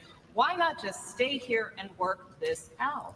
I'll give you my quick answer. I'll yield the leader, but my quick answer is very simple. The House did its job. The House sent a bipartisan, very simple, very conventional 24-page continuous resolution to keep the lights on. And we sent it over, we passed it, and it's been rejected by the Senate. So the House will come back into session and do its work as soon as Chuck Schumer allows us to reopen the government. That's plain and simple. Right. Well, and as I mentioned, all the things we aren't doing, right? So we're in a shutdown posture here because of Senate Democrats. There is united support, House Republicans, Senate Republicans, a few Senate Democrats, the President of the United States in support of keeping or opening the government back up. And right now it's being blocked by the Senate Democrats. And all it takes, as you point out, is a handful more. We get 4 or 5 more votes and we can actually pass this thing. And there are discussions going on with our colleagues on both sides of the aisle. But at some point they have to take yes for an answer. I mean, the things that people want, and I don't disagree with this at all, is a normal appropriations process, putting bills on the floor, getting conference passed bills on the floor of the House and Senate so we can actually fund the government the old-fashioned way. And I'm all for that. And we've made that very clear to them. We can't make commitments or promises on the COVID subsidies because that's not something that we can guarantee that there are the votes there to do. But what I've said is I'm open to having conversations with our Democrat colleagues about how to address that issue. And I think that but that can't happen while the government is shut down. I mean, we got to open up the government. And with respect to our schedule, like I said, I don't know how many times you're going to give them a chance to vote no. And hopefully over the weekend, they'll have a chance to think about it. And maybe some of these conversations start to result in something to where we can start moving some votes and actually get this thing passed. But there's nothing to be gained at this point by negotiating something that there's nothing to negotiate. I mean, I think that's essentially where we are. This is I agree, Mariana. Straightforward, simple solution to keep the government open. And then all these other issues that we're talking about, we're happy to sit down and have conversations. The president said that this is an unprecedented opportunity to make cuts to programs. Do you see that as an unprecedented opportunity? And is that helpful toward these bipartisan negotiations? You mentioned you only need a handful more Democrats. Well, I mean, as the speaker pointed out, when you're in a shutdown situation, you have to manage the government. And any administration is going to make decisions based on their priorities. Figure out where to move money from here to here. This agency, this department, these employees. That's the situation the Democrats have put the administration in.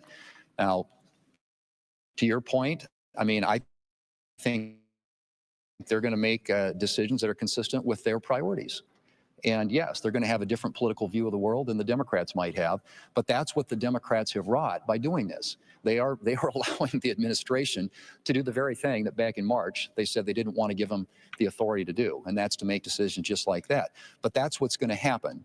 And again, why I'm at a loss to explain the strategy behind this, other than it generates contributions and activist energy support from the far left of the Democrat Party. If you're a Republican or a Democrat here in the Senate or in the House for that matter, who actually wants to get results and get things done, you're losing that opportunity by keeping the government shut down, and you're also handing the administration an opportunity to do things that probably in most cases you're not going to agree with.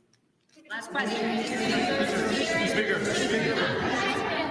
Is out with a new poll that shows overwhelming support, including among Republicans, to extend the Obamacare subsidies. I know you both said you want to reform them. So do you commit to doing something to address those subsidies? Continue the work that we've already been doing and demonstrating Exactly, to bring down costs and Mariana. improve quality of care. We are committed Yeah, to that. no We will solution. do whatever's necessary to make These it happen. dudes is talking out This of is both one cracks of many their ass. issues that have to be deliberated and discussed through our process. What we're asking the Democrats to do that work so that all the members of both chambers can be here to do the work, to legislate and to deliberate. They've stopped our ability to do that with these political antics, and we hope it ends. Thank y'all for being here. Oh my God, Lord have mercy.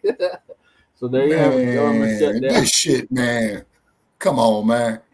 Let's put on Wile E. Coyote, man, in the Road Runner, man. All right, Shabaka, what are you? What I've been saying in the chat room, that both those assholes right there, right along with the dumpster, deserve to be booked right there in the federal prison, right there with Diddy. They all belong in jail. Because you are playing with people's lives right here. Right. You see what I'm saying? And then, the kangaroo courts, they're intercepting it. You know what I'm saying? And because all these clowns are in cahoots together. Now, just like when they take you before these kangaroo courts, okay, you got a defense attorney, lawyer, right? You got the district attorney or city attorney, the prosecutor, lawyer, right?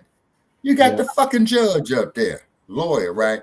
All of these individuals hold a doctorate degree in jurisprudence, right? So you have to ask yourself this. Out of all their 8 years of going to school, doing special projects together, you don't think they don't have some type of camaraderie? I mean, look at Clarence Thomas. Exactly. Look at Clarence Thomas. See all the bribes he took. You see what I'm saying? Look what he did to Anita Hill. You see what I'm saying? Mm-hmm. No accountability. And then look at that old senile bastard that you had, man, 40 years ago. That movie actor. I forgot his name. Right. Yeah. You see what I mean? And then Trump, it's only thing I can say, Trump is Trump. I mean, this dude is unique, And when Trump said, ladies and gentlemen, damn near 10 years ago, that you got a lot of stupid people in politics, with him being elected and with him not being impeached, okay, proved his point. Yep. It really did.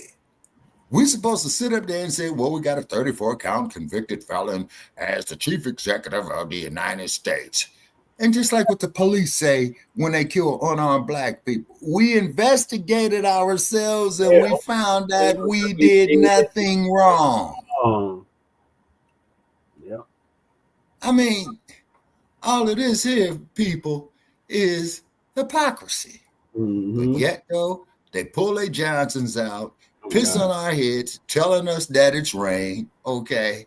They shit on us and defecate on us and tell us it's snow. Oh, God. And the sad part about it is you get all these fools, just like puppy dogs, going for it. More. Gaslighting. Yeah. See? Yep. That's exactly what it is. Gaslighting. Mm-hmm. Making you think that you are crazy because you're not going for this prepackaged bullshit. So something's wrong with you. You're not going for the bullshit, so something is wrong with you. See, it's an insult, and it should be an insult to everybody's intelligence. And I do know the word is intelligence, and that's the difference between a wise man and a damn fool. And I'm not the most brilliant motherfucker that there is, but I don't think I'm too damn stupid either. Looking right through this shit. This shit is a smoke screen. And where's old dumpster going to be while people is up here trying to make ends meet? Out there at Mar-a-Lago. Yep, golfing. Yeah. Out there at Mar-a-Lago. Yep, no critical thinking, godmother. Yeah, exactly. You see what I'm saying? Oh, yeah, I wish I could make it loud in Mariana, but they shut me down on a couple of platforms, you know what I'm saying? Saying some bullshit that I violated community standards or some shit like that. You know what I mean?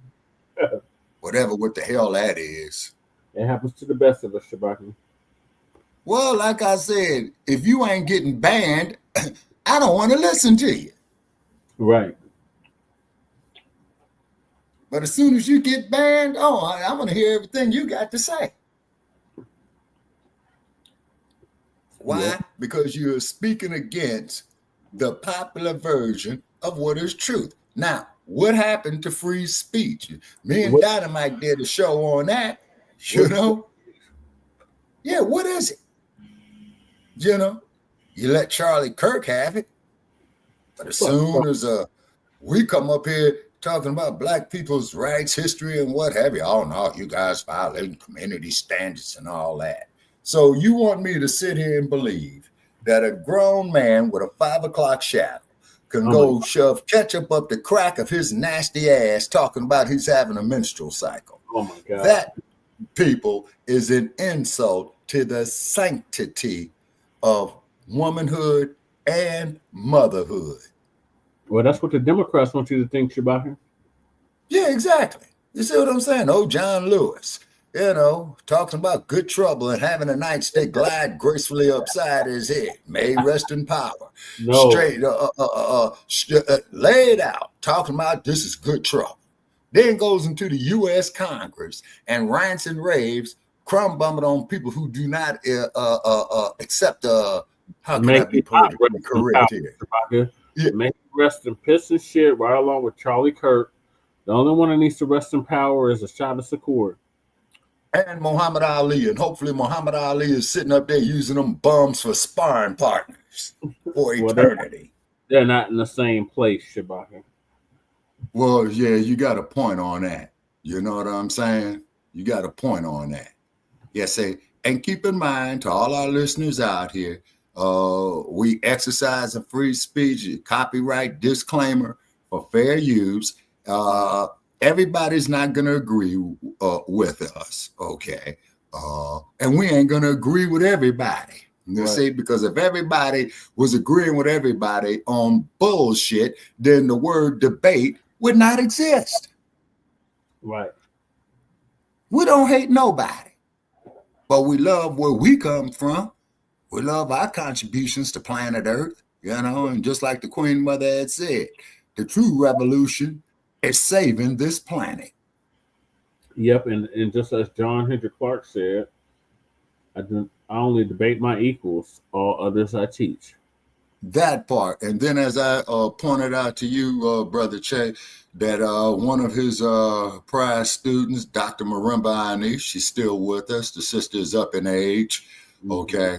So Dr. Ani, if you're out there, ma'am, and if you're up to it, please get with us. You know, we're on Twitter, we're on Facebook, we're here on PewTube as well, and whatnot. Now, these community standards that they talk about. Oh my gosh, Shabaka. The hypocrisy of that. Oh, you say let's go on to the next topic. You got to get on these cheddars, Shabaka. You know. Yeah. Okay. Cheddar's got to get that work. So, shout out to Professor. Okay. He's going to explain to us why West Indians like to hate FBA'S. All right. That ought to be enlightening. Family and fellow soldiers, I'm the professor, and this is the moment of truth. This morning's briefing dovetails with yesterday's in that we're going to continue discussing the threat to Black empowerment that comes from these tethers. But this time we're going to do it with a historical view. So we're going to focus on the fact that there's nothing new about it. I'll be reading an entire article from a publication called Negro Digest. This article in particular came to my attention through Twitter, one of those rare occasions when the website actually gives something good. Now, by the way, if that name Negro Digest doesn't even sound remotely familiar, there's a reason for that. It's a very old publication that went out of print a long time ago. The article that I'm going to read for you in its entirety was written by a man named Lennox Raphael, who was of West Indian descent, and he felt moved to expose and call out the rabid anti-FBA hostility from the West Indian immigrants. But that's only half of the reason why I want you to know about this article. The other half of the reason is that this was published in November of 1963. That's before the Voting Rights Act or the Civil Rights Acts were passed. Wow, it's before the Immigration and Nationality Act of 65, which lifted the immigration restrictions on Black immigrants, was passed. What were the attitudes of these Caribbean Blacks towards foundational Black Americans before Kamala Harris's allegedly Jamaican father came here to cruise for non-Black sex? What were their attitudes before the likes of Candace Owens people got here and the Eric Holders and the Kristen Clarks? We know what the attitudes have been of the Caribbean immigrants who came after 65. But this Negro Digest article, written by a man of West Indian descent, documents what it was before 65, and that this anti-FBA hostility has a long track record.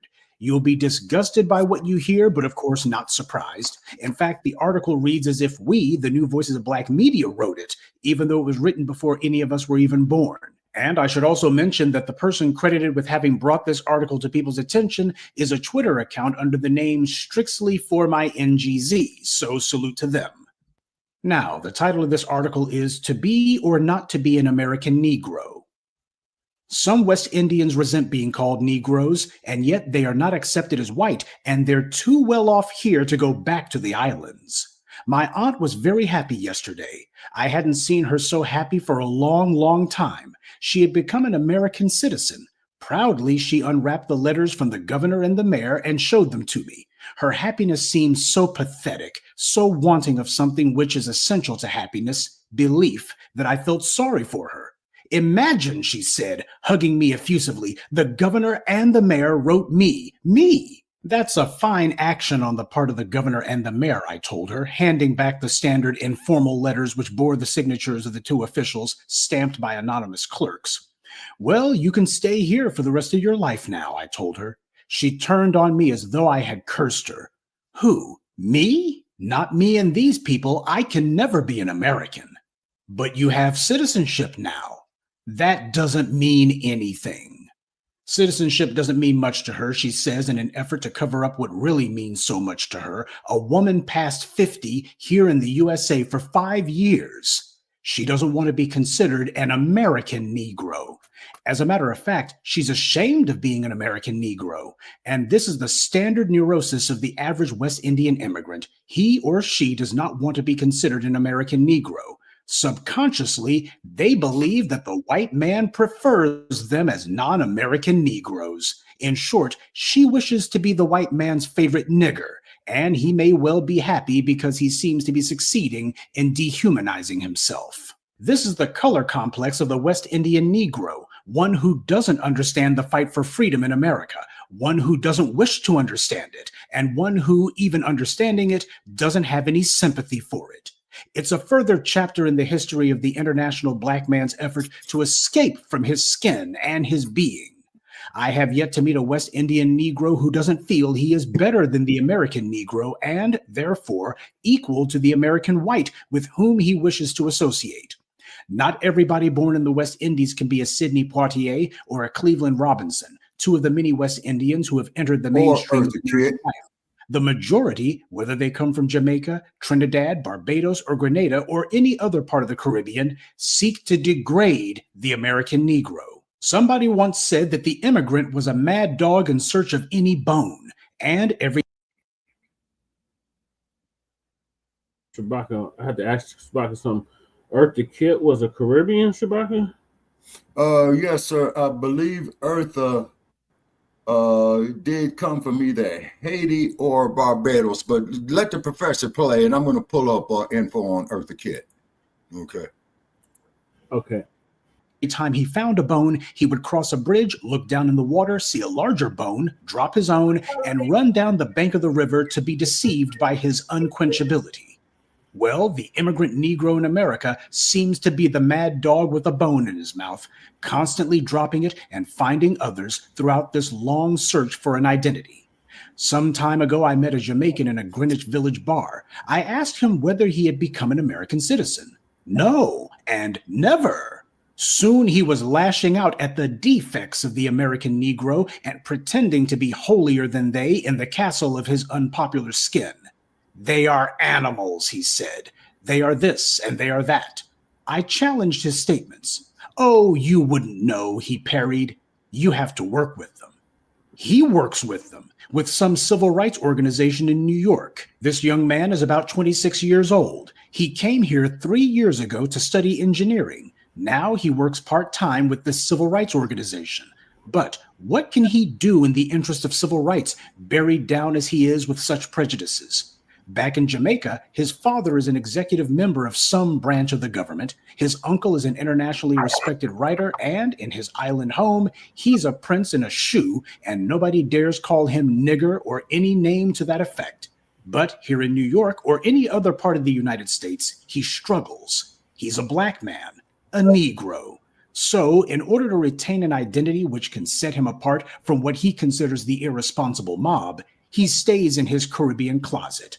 I'm from Jamaica, he says when you meet him, but he doesn't even have to say it. The exact preservation of his accent will warn you. However, that still won't be enough. To show you how much he's not a part of the American dilemma, he will criticize American Negroes, even going so far as to openly call them niggers. And as soon as his studies are finished, he intends to return to his island home and become a small bureaucrat.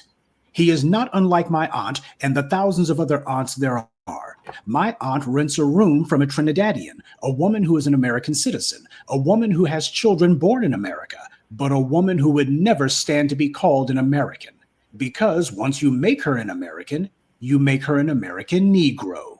This woman spends her time thinking so many things of the American Negro that, in attempting to be such a generous thinker, she generally manages to outsay those whites who think the worst of any Negro. They have no morals, she says, because they drink beer out of cans. They don't know how to rear their children. They are lazy and without ambition.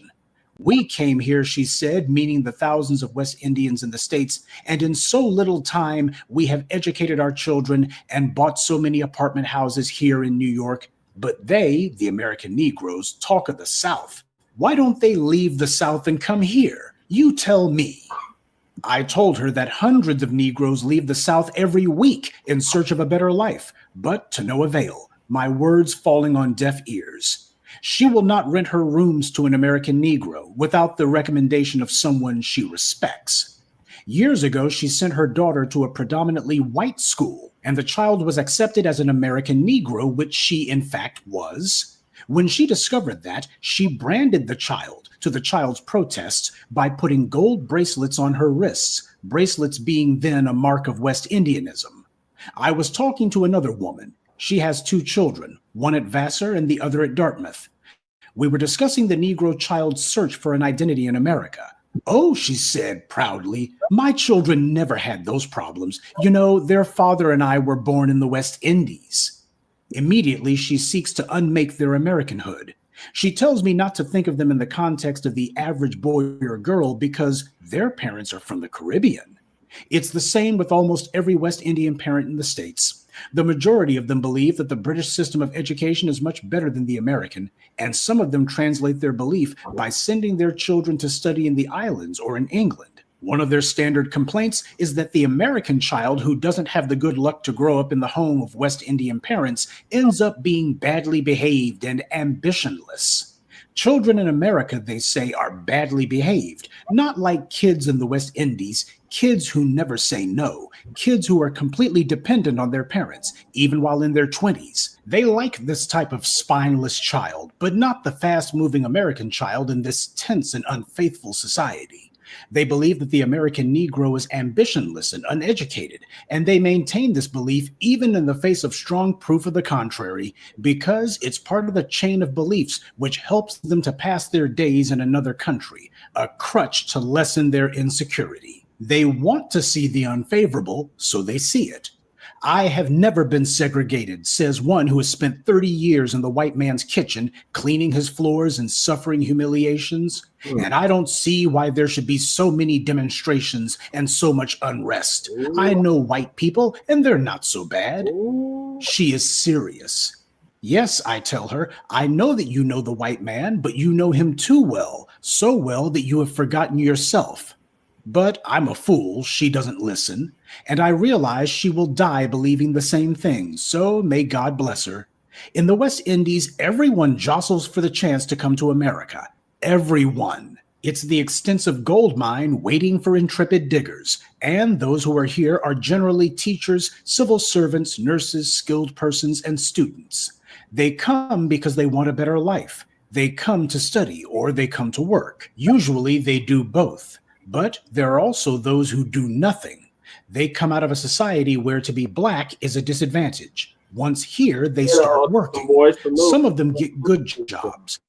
Others work as porters, waiters, etc. But regardless of what they are doing, they send exaggerated reports of comfort to their island homes while they suffer what they accept as temporary indignities. The porter seldom identifies himself with the successes or failures of the American Negro. Since he can't get a better job, he offsets the temporary indignity by joining societies and lodges and becoming a leading member. One thing he always says, he is much better off in the West Indies. He may return to live there after some years away, but usually he stays here on his very tenuous montage, thinking that the fact that he came to America as an immigrant and not as a slave makes him so different from the Negroes whose forefathers were brought here in chains 300 years ago. There is no valid reason for this hysteria and false pride. The fact that the American Negro may have laughed at the African or West Indian several years ago is no justification for sniping for the sake of enhancing one's position in no man's land. We play into the hands of those who hate us most whenever we naively seek to dish out the same medicine which we have been swallowing for so many centuries. Yet, the tragic part of all this is the fact that we are all guilty in some way or the other of this very subtle crime. My aunt is a victim of this society which seeks to put man in different cells of his imagination and milk his essence, what little he has left of it, to divide him and then rule him. And when she tells me she is better than an American Negro, I tell her that what you are is always your constant companion, and you can only run so far, that when we amputate one leg to improve our gait, we stumble and fall into the dust of our souls. Now again, that was published in November of 1963. It was written by a West Indian immigrant, and everything that he wrote there basically was a Cliff Notes version of the entire message of the Blacc media against the tethers and the tetherism that they bring here. Everything from the old stale talking point of we're doing better in a short time. Well, yeah, when you go from a country that has no economy at all to a place where you can at least get a minimum wage job, I sure hope you can do something with it. Right. All the way to the lies about, oh, those Black Americans, they're like animals, I tell you. These are people who are actually taking their own self-hate and trying to project it onto someone else. I guess that's how they live with themselves. Now, obviously, I'm not referring to every single person from the West Indies to a man.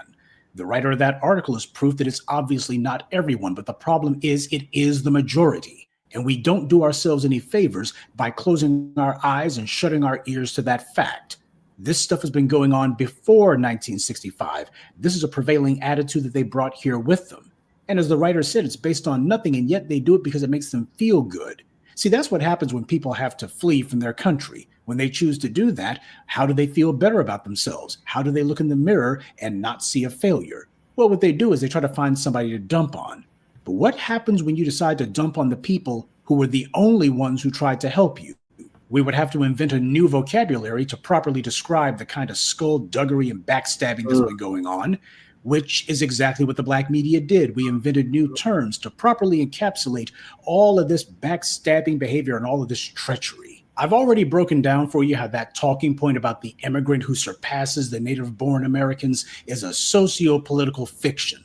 It's not actually true. Most immigrants, Caribbean or otherwise, do not own townhouses or have big businesses. That's an absurd exaggeration. They always take a handful of exceptions and then try to explode that into a lie that, oh, this is everybody who comes from this group. Don't dream. As this article pointed out, a lot of those individuals who come here try to find some way to get into the kind of circles and the kind of places where FBA'S happen to be at. Just yesterday, we talked about a guy who had been in the country 25 plus years. This guy lied and claimed that he was a citizen, and yet somehow this man was allowed to get his hands on a doctorate, and he was allowed to become the school superintendent for a number of school districts. Given his background, it clearly wasn't because he was the most qualified. It's because the white powers that be, they looked at him and thought to themselves, this guy could be useful to us.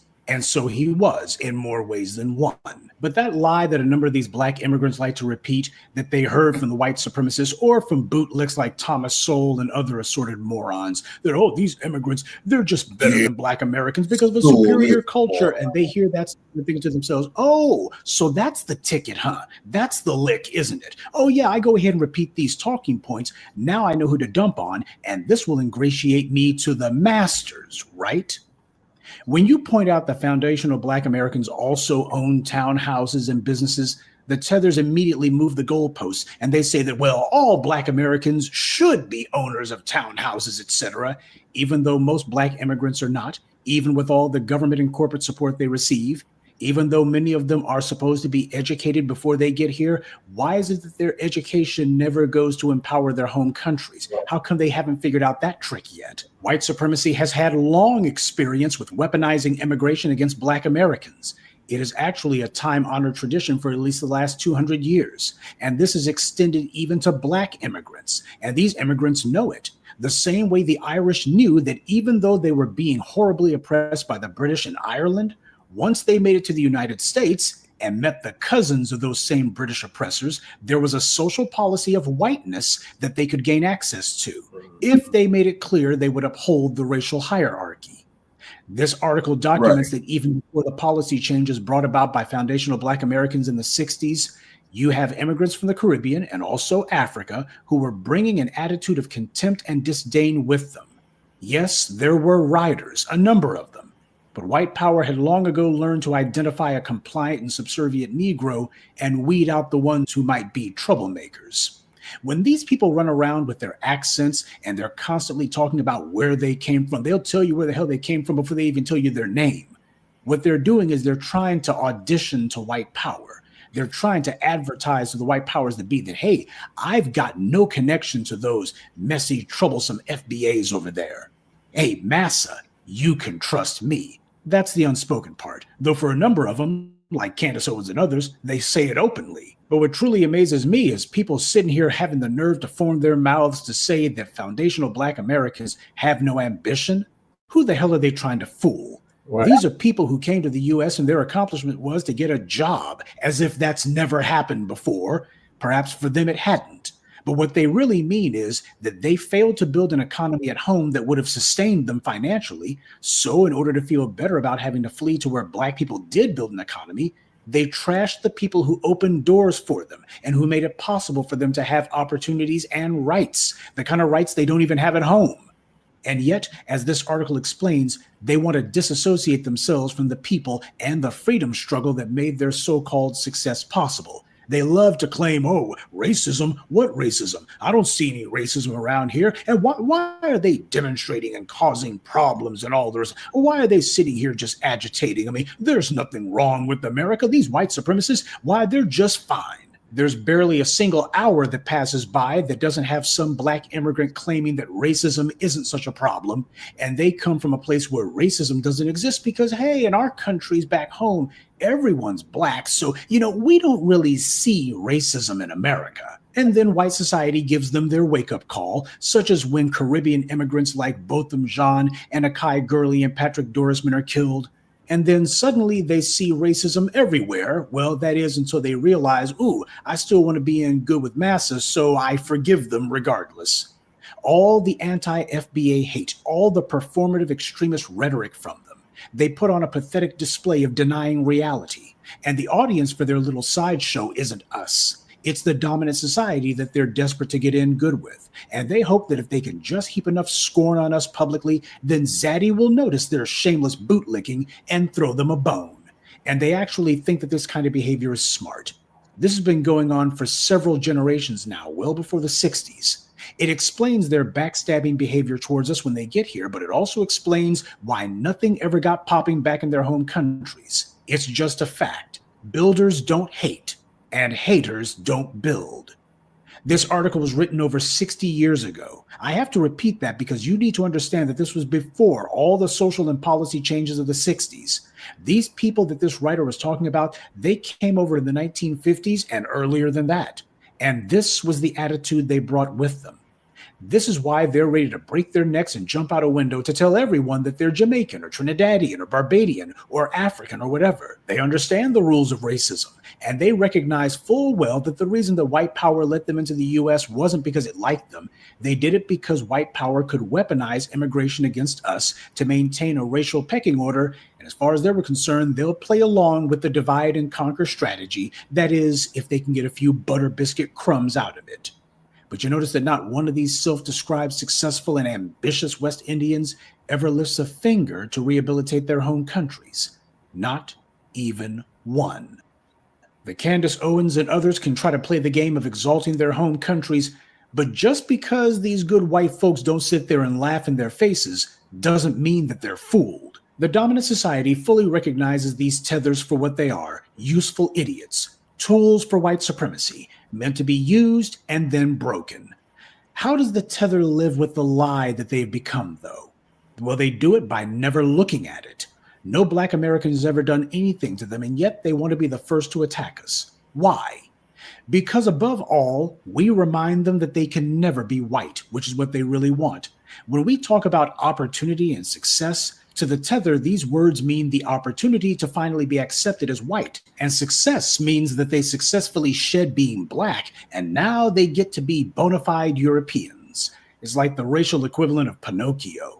The problem for the people of the West Indies and for the Africans is that they never came to terms with why it is that their countries and the places that they eventually were dragged to became such easy prey for their oppressors. Why is it that these very individuals who love to brag about their alleged education and how in their countries, why everyone in the government's Black, we know what it means to grow up and see that there's a Black attorney general, Black prime minister, Black this, Black that. How come all of these excellent, extraordinary minds never translated into these countries becoming the Singapore of the Caribbean? How come they can never get to that point? Spoiler, it wasn't because of Black Americans. Though the way that these guys obsess over trashing us, you would think that we were the ones who colonized Africa and dragged these people in chains to the Caribbean. Isn't it amazing? These people, they think to themselves that they're better than foundational Black Americans, even though they went through the exact same enslavement process, because apparently their slave ship made it to port first, so that makes them better. This is precisely the kind of infighting that they've practiced in their home countries for untold centuries, and now they've brought that same chaos here. There were a lot of Black people who were overly optimistic, even naive, thinking to themselves that, hey, we've got that revolutionary spirit, it's just a matter of everybody else feeling comfortable enough to say it. It didn't occur to Black folks for the longest time that maybe the reason that these other folks are not and have never been interested in overthrowing white supremacy is because they have always wanted to be part of it. When somebody has all of this deep contempt for you when you did absolutely nothing to them except for help them, when you have somebody who talks about you like a dog and regards you the exact same way that the white supremacists do, then what is your response to that kind of anti-Black hostility to be? Well, I'll tell you what you shouldn't do. You shouldn't decide that you're going to just close your eyes to the truth and hope to yourself that maybe you can shame the tethers into showing respect for you and for themselves. Anti-Black racism is based on lying images and false narratives from the white media. But for those trying to become white adjacent, they know that the extent to which the dominant society will throw them a few bones isn't based on how well they adhere to reality, but rather how slavishly they adhere to the narrative. This article points out that these tethers infiltrating our organizations and our groups and trying to find ways to destroy us from within, this isn't something that only came up in the last few years with Essence. This isn't even something that only came up since the 1960s. They've been doing it before. That's why I place special emphasis on how the writer of the article pointed out that there was this young man in Greenwich Village, 26 years old, and talking about Black people as if he had been raised by the Klan. As the article pointed out, before there was a civil rights division in the DOJ, you had tethers like him infiltrating these civil rights groups. A pathetic worm who fled from his home country because he was too incompetent and too cowardly to build it up. And then he comes to the United States and he has the nerve to actually call foundational Black Americans animals. No, we're not animals, though in his case he would qualify because he's certainly a snake. That's why he slithers on his belly for everything he wants. People like him, they hate foundational Black Americans, but they won't hesitate to use our organizations to boost their own profile and to use us as a springboard to elevate themselves. You see, that's what they were doing back home too. That's the reason why they didn't build home up, because they sit there and exploit and take advantage of their own countrymen as well. That's the way that they do things. This article is just another data point. It is another piece of documentation showing that the problem of tetherism predates the 1960s. That's part of the reason why it's so deeply ingrained into the culture of these places. And this is the reason why Pan-Africanism could never work. It was damned to fail from the very beginning because it was torn apart by its own internal contradictions. Pan-Africanism's a nice fantasy, but you can't live in a dream world. How in God's name are you going to have Pan-African anything or unity with people who call you animals, individuals who go out of their way to demonize you and try to degrade you, individuals who will shamelessly, ruthlessly try to take advantage of you, slithering their way into your organizations so that they can try to use you to benefit themselves, who will gladly sell you out to your historical enemies in a heartbeat, and then they'll sit there the whole time saying that your enemies were the good guys all along. How the hell are you going to have unity with that? But that's exactly what Black people tried to do for the better part of a century. And the lies and the talking points and the feeble rationalizations that these tethers use, as you can see, they haven't updated their playbook in decades. But then again, they don't have to. White power is the same old, same old. Now, this article is from the November 1963 issue of Negro Digest. It's available to read for free on Google Books. The link's going to be in the description. This goes to show that, as Dr. John Henrik Clarke said, all history is a current event. Everything that has ever happened continues to happen.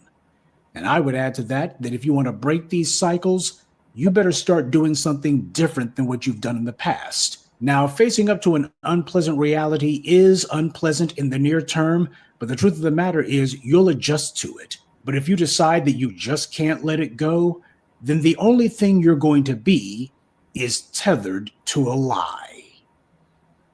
Good day and be one. I'd like to take a moment to mention some of our contributors: Brian Ellis, Sakina Collins, Diane Crowder, Christopher Pittman, and Mark Singleton. Salute to them and thank you to everyone for listening, liking, and sharing this message. Black empowerment only exists because of you. Okay, Brother Check. A federal judge handed down a sentence in the high-profile Sean Diddy Combs trial. The rapper was convicted on federal prostitution charges back in July. Let's go, correspondent CB Cotton outside of the courthouse. CB? Hey, well, yeah, the judge moments ago sentencing Sean Diddy Combs to 4 years behind bars, telling the court he took into consideration that Diddy was self-made, someone who lifted up others, supported his family. He noted that Diddy did a lot of this while even battling addiction, but he said he had to consider all of the rapper's history. And he said that, specifically, he said, quote, a history of good works can't wash away the record. He pointed out that two of Diddy's accusers and former girlfriends, Cassie Ventura and a woman who testified under the pseudonym Jane, he talked about their testimony specifically. The judge pointing out that after Diddy publicly apologized for the leaked video of him assaulting Cassie, that Diddy assaulted his current girlfriend, Jane. And this sentence handed down 4 years behind bars for Sean Diddy Combs. It comes after Diddy pleaded for mercy, stood up and addressed the judge inside the courtroom. In a shaken voice, he apologized to Cassie Ventura. He apologized to that former girlfriend, again known as Jane. And he said he was sorry to all other victims of domestic violence. Diddy called his own behavior disgusting, shameful, and sick. And he said it cost him his career, his reputation, and his family. He also then turned in the courtroom to his children and apologized for letting them down, saying that he had not been the father they deserved. And he really pleaded with the judge to give him another chance. But again, ultimately, Will, we now know that the disgraced media mogul, who was once at the height of the music industry, has now been sentenced to 4 years behind bars. The judge said that any of Diddy's past good works could not overstate the record in this case. The witness testimony from women who said they had to endure years of physical and emotional abuse at the hands of the rapper. Will, I want to send it back over to you.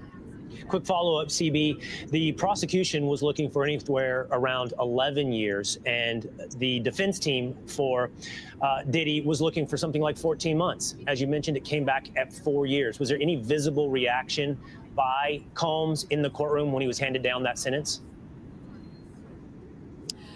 Right now, I'm still waiting to get some more details about the reaction that we saw from both sides inside the courtroom. But Will, I do want to point out that the judge said that the requests being made on both ends, he said they were not reasonable requests. And I think that determination on his part ultimately led him to hand down that sentence. I'm looking at my producer who's about to hand me a note in a matter of moments. But right now, we know this sentence has just been handed down from the judge. 4 years behind bars. Like you mentioned, defense attorneys wanted a 14-month sentence, saying that the time Diddy has already spent behind bars was adequate punishment, arguing today that Diddy's businesses and reputation have already been destroyed. Prosecutors, on the other hand, said Diddy was not sorry and that his apology was phony and that there was some serious harm done to the victims of this case. Like you said, they wanted a sentence of at least 11 years. Ultimately, we know a sentence has now been shared with the court of 4 years behind bars for Sean Diddy Combs. Hey, Sean Hannity here. Hey, click here to subscribe to Fox News YouTube page and catch our hottest interviews and most compelling analysis. You will not get it anywhere else. Okay, Brother Che, you there?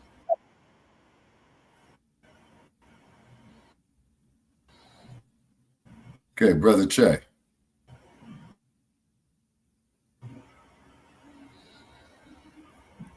Is Solon Brother Che. This is something that I've been tracing the last, probably for about a week or two now. And I think it's a relevant topic based on what we see going on. I have these people's pictures up for a reason.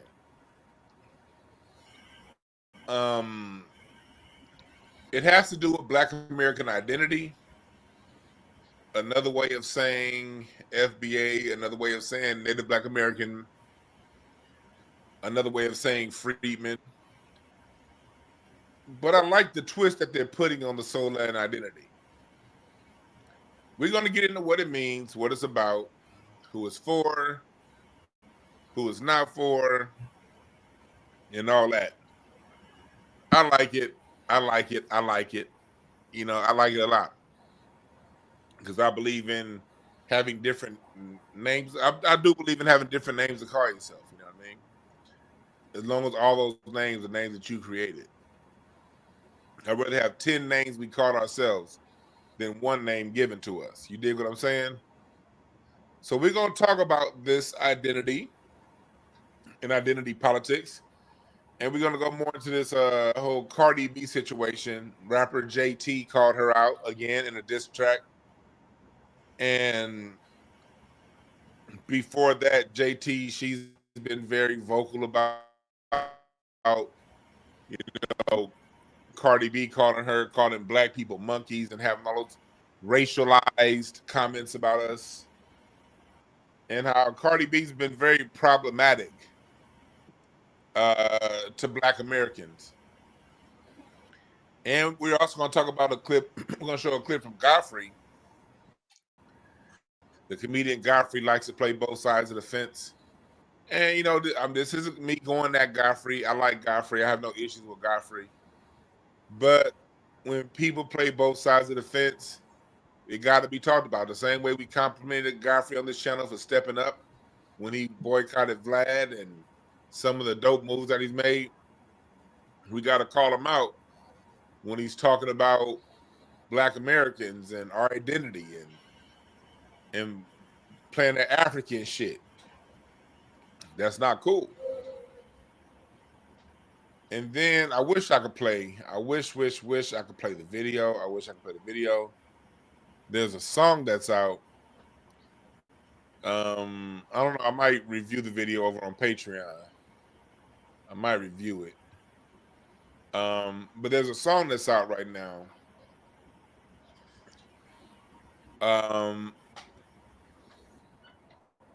By Mona Leo called Sexy Solon. And it's part of a bigger movement that we see going on here in America with Black Americans and our identity. Again, I say I think this is a good thing. And people that keep saying that, oh, Black people thought they was this and thought they was that. Yes, there's a lot of confusion going on in Black America about our identity. That's right. And you know why? Because when you've been lied to for generation upon generation upon generation, it's going to take a little time to sort out some things. We just right now comparing notes, and we realizing we've been duped. So before Black people, before you allow any other group to criticize you, you look at them funny and ask them, why ain't you doing the same with your homeland? Maybe you're not Nigerian. Maybe somebody created that term in 1960, and what you are is from you may have your tribe, but you might realize your tribe got marched down to a totally different place. Your tribe ain't where it once was 300 years ago. They've been shuffled around and relocated. Cut off. Maybe it's time that you take some time to create your own national identity outside of a label that someone from England labeled your country. So anyway, we're going to get through that today. That's what we're going to talk about. We're not going to be here forever. Today is going to be a fairly short show. I'm not going an hour and a half, 2 hours today. I was going to take calls. I'm not going to take any calls because I do got so much shit to do. But I want y'all to tune in, strap in, do what you got to do. No pause. We don't use that kind of language around here. And we're going to get started in about 45 seconds.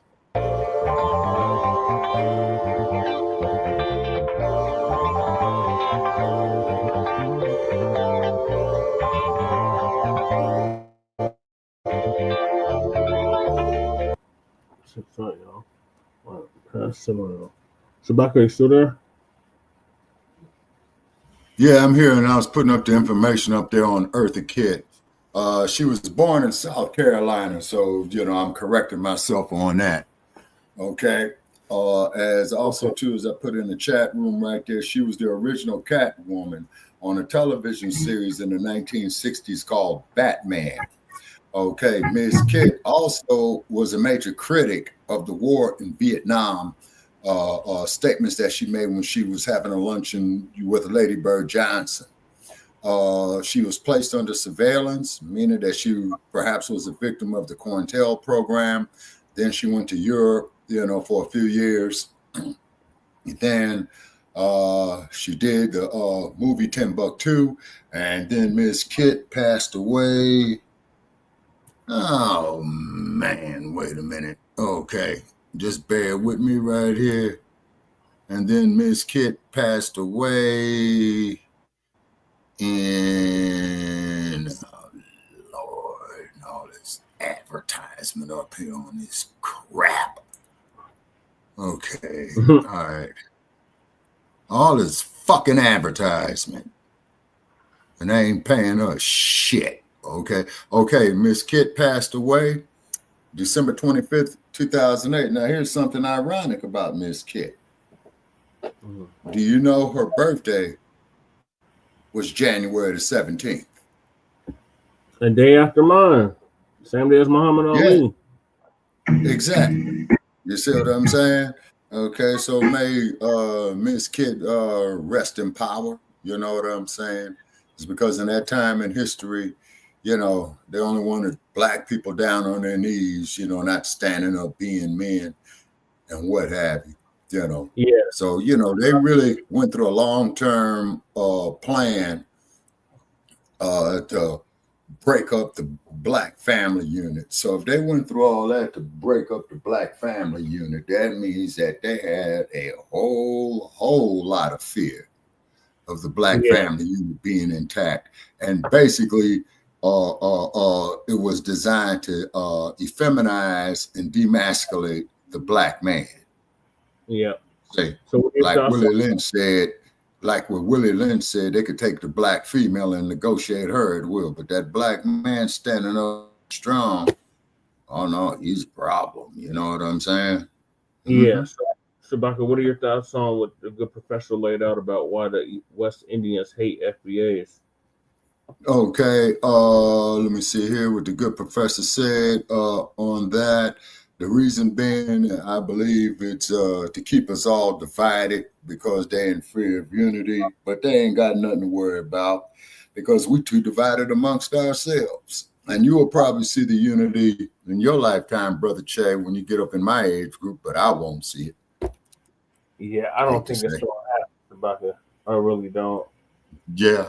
Well, they sure do got a whole lot of elements out there, to go against it. So it could be damn near to the point of whooping a dead horse. But the only thing I could say is the Charlie Kirks, the dumpsters, John Birch Society individuals, just keep that left jab up in their face, people, about how wrong they were, And then when they come on you with social media and want to argue with you, just delete and block the ass so that way they don't tear down your page. Shabaka, a lot of people that supported Charlie Kirk were from the Caribbean and from That's sad.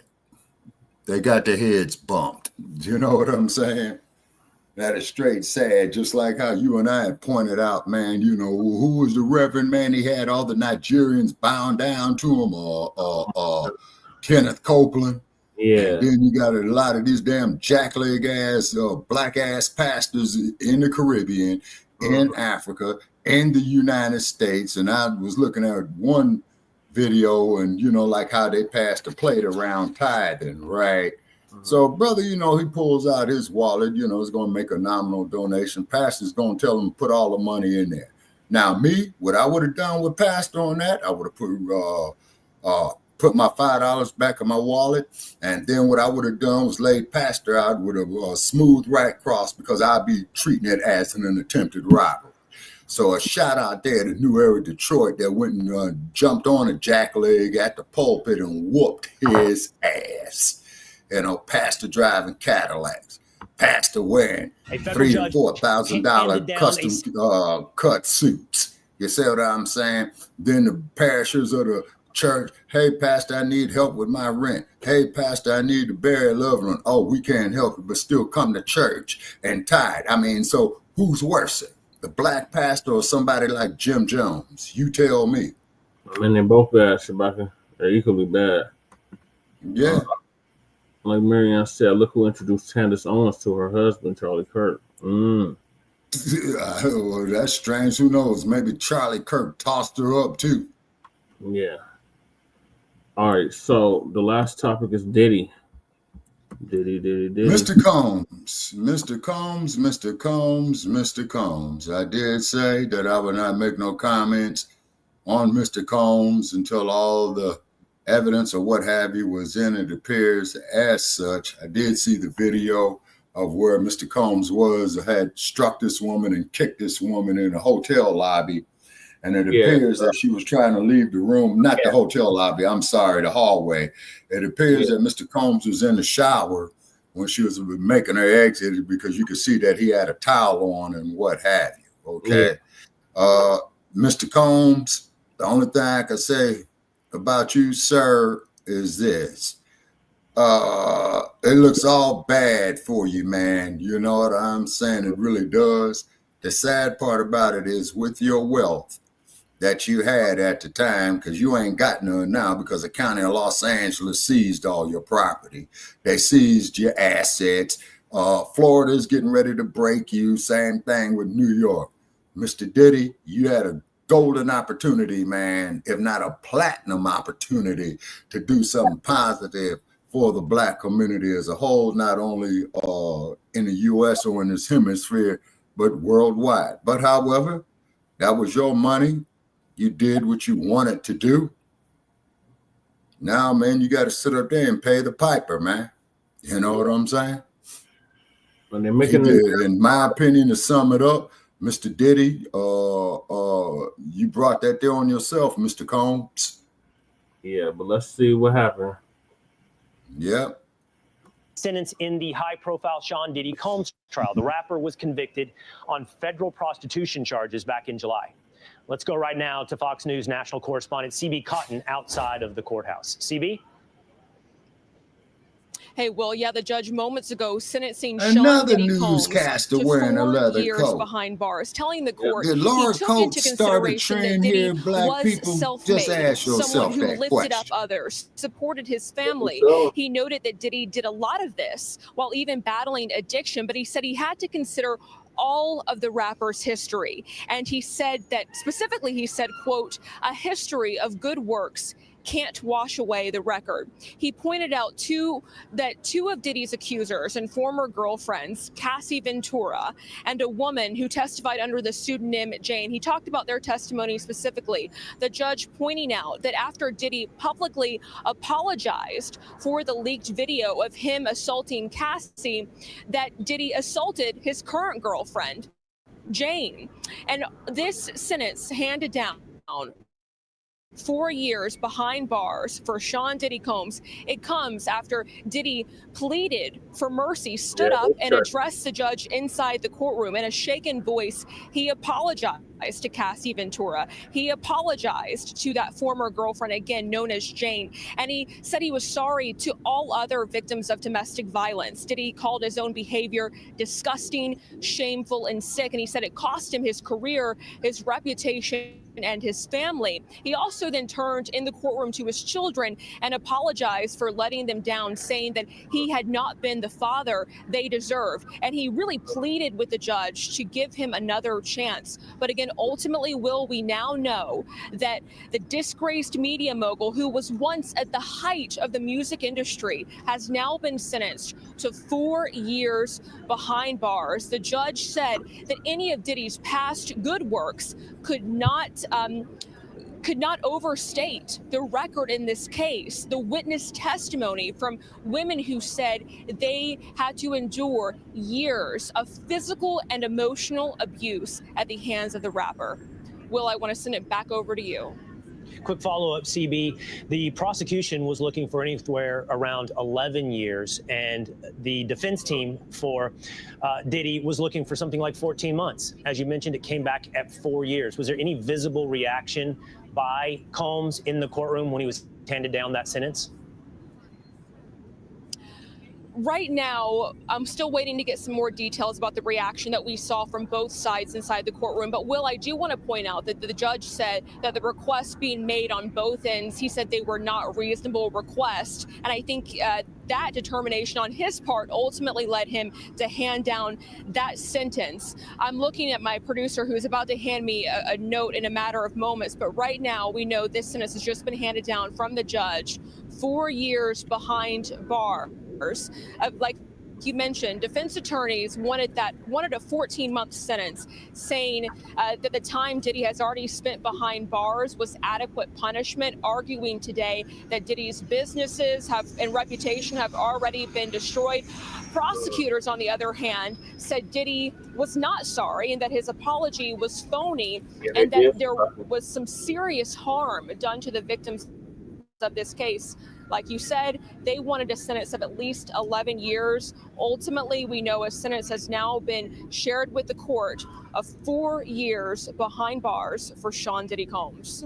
Hey, Sean Hannity here. Hey, click here to subscribe to Fox News YouTube page and catch our hottest interviews and most compelling analysis. Man, you don't put will your not shit get up on us. anywhere else. You don't advertise with us, gut lip. No, that was Hannity, but fuck him too. Oh, him too. This Yeah. next one. Either or.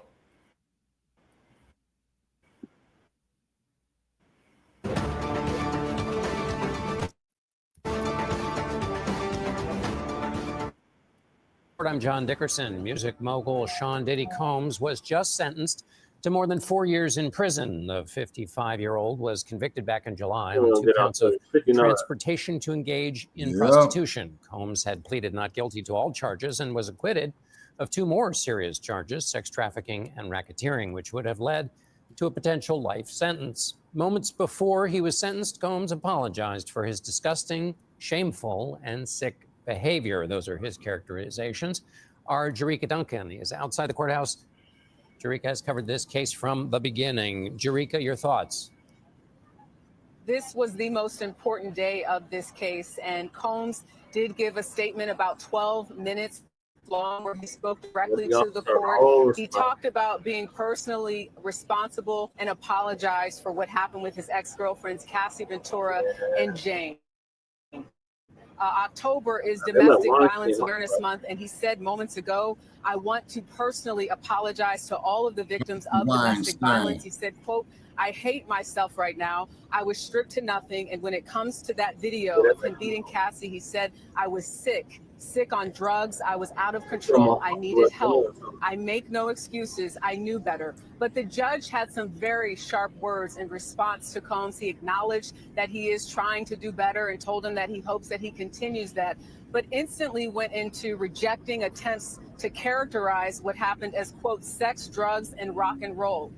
He said, you abused your power and control you had over women you claimed you had loved. You abused them emotionally and physically. He said the evidence was massive. I was sitting right here, he said. We read it and we saw it. Images of gashes and bruises and broken doors. And I saw it in the video. It was savage. This is according to the judge. This is some of the comments that he made just moments ago in court. Alice Gaynor from WCBS is in the courtroom right now and sending out notes just to give us a sense of what Combs' demeanor is like right now. What is his family reacting to? I also want to note something that the judge mentioned in reference to Jane. She went by the pseudonym Jane, but this was also an ex-girlfriend. He said he referred to the brutal assault of Jane by saying, you kicked down 5 doors in her home, lifted her off the floor by her neck, punched her, kicked her, dragged her by her hair, slapped her so hard she fell down. Jane, quote, her credibility testified to those things, that she was a credible witness. So some sharp words again from the judge who just handed down that sentence, 50 months in prison. There will be time served, we believe, in consideration of that. So considering that, it might actually be 4 years. I'm just looking at a note, sentence is 50 months of incarceration. Agnifilo, which is the lead attorney for Combs, asking for more time to list facility recommendations. Also supervised release, 5 years, no reaction from Combs. He is still sitting, and there's a $500,000 fine. You can see behind me a little bit the crowd that has been gathered here pretty much all day as the family had been in and out of that courtroom. When I asked a couple of the defense attorneys how they were feeling today, they didn't have a comment. This day was very serious. They knew that going in. Not long ago in July, when it was that split verdict, they said this was a win for Combs. But the second part of that, the most important part of that, is the sentencing happening today. Again, the judge sentencing him to 50 months behind bars. Jerika, what other activity did we have today? Did we hear, there were the victim statements. Was this a part of today's activities? And also, did the judge make any characterization of the final sentence relative to those harsh words that you that you quoted him as saying? In other words, did he match the two up? Did he say, I'm delivering this very harsh characterological verdict on you, and the sentencing matches that, or did he just not make that connection? No, he did acknowledge that the sentence that prosecutors were asking for, 11 years, was a bit of an overreach. The probation report recommended 60 months. So when you look at the probation report of 60 months, he comes up with 50 months. The prosecutors wanted 11 years behind bars. It's not quite in the middle, but it's a far cry from the 14 months that the defense was asking for. Some other things worth noting. Combs was found guilty on the 2 counts of the Mann Act. This is transportation of people across state lines for the purpose of prostitution, and that is illegal in this country. Prosecutor Christy Slavic at one point during this testimony So said you got that hit this with case the was man not act. just about prostitution, but violence. Yep. She emphasized the violence. And that is what we heard a little bit from the judge today when he recanted some of the testimony that we heard during the trial. Cassie Ventura, the star witness, the ex-girlfriend of Combs, who was with him for about 10 years, released a statement before this sentencing was handed down saying, "I am so scared that if he walks free, his first actions will be swift retribution towards me and others who spoke about him at this trial." All right, Jerika Duncan, thank you so much. Criminal defense attorney Caroline Polisi is with us. Caroline, what's your reaction to this? Yeah, he got hit with the man I think act. this is about as good of a sentence that Sean Combs and his lawyers could have hoped for. They did ask for 14 months, which is essentially time served. But when probation came in with that assessment, which was 60 months to 72 months, clearly the judge took that into consideration. Now, he downwardly departed from that, meaning I think two things are to note here that you heard the judge say there. One is that a sentence should be sufficient but not greater than necessary to achieve the ends of justice. And so you'll often hear defense attorneys saying that. The second is that similarly situated defendants, you want no discrepancies in similarly situated defendants. When you look at all of the Mann Act guilty verdicts sort of in this jurisdiction, this is a pretty high sentence. And so I think the judge didn't want to get out of that heartland of the sentences while taking into account the violence here. That's the biggest issue here. Well, right. So on the one hand, you're saying Joe Schmo comes in, has a Mann Act violation. You want the sentences to be the same to hold up that important judicial principle that all people are. On the other hand, the judge, as Jerika went through, went on at some length about all of this other material and all of the stuff the judge mentioned. Is that a part of the Mann Act charge, or is that interesting? So it's not. So remember, it was a huge win for his defense when he was acquitted of those sex trafficking charge, which is essentially a Mann Act charge with the element of violence. And the defense actually raised a constitutional argument here in their brief, saying that, look, if you consider that conduct, the violence, the coercion that was presented by the prosecution, that's actually going against what the sentencing guidelines recommend or state, that you can't consider acquitted conduct. Essentially, he was found not guilty of that conduct, so why consider it in the sentence? Right. The judge setting some precedent here, saying, absolutely, I can consider the evidence that was produced at trial. It's not necessarily going against those acquittals. There was obviously evidence of violence here. You can take into account his character, his demeanor. This has always been a tale of two different Sean Combs. The defense wants to portray him as, a lost man who has trauma issues since his father was murdered at the age of 3, with addiction issues, struggling to get by. The prosecution paints him as sort of a nefarious, devious, really serial perpetrator of violence. So in the end here, you mentioned that the defense team will be happy with this verdict. Oh, well, look, I mean, they wanted him to walk out. I think Agnifilo said, today we wanted to walk out. I think they may appeal on the constitutional grounds, on the grounds that they're going to say that the judge took into account this acquitted conduct and that they should only be looking at the actual violations of the Mann Act. So just to catch people up with that. So if it comes out in trial that you did X, Y, and Z, but you are then acquitted of the charges in which that information came out, the defense's argument will be the judge can't take that into consideration. Exactly. Even though it was talked about and everybody knows about it, can't do it. That would be their grounds. Exactly, because you weren't found guilty of that offense.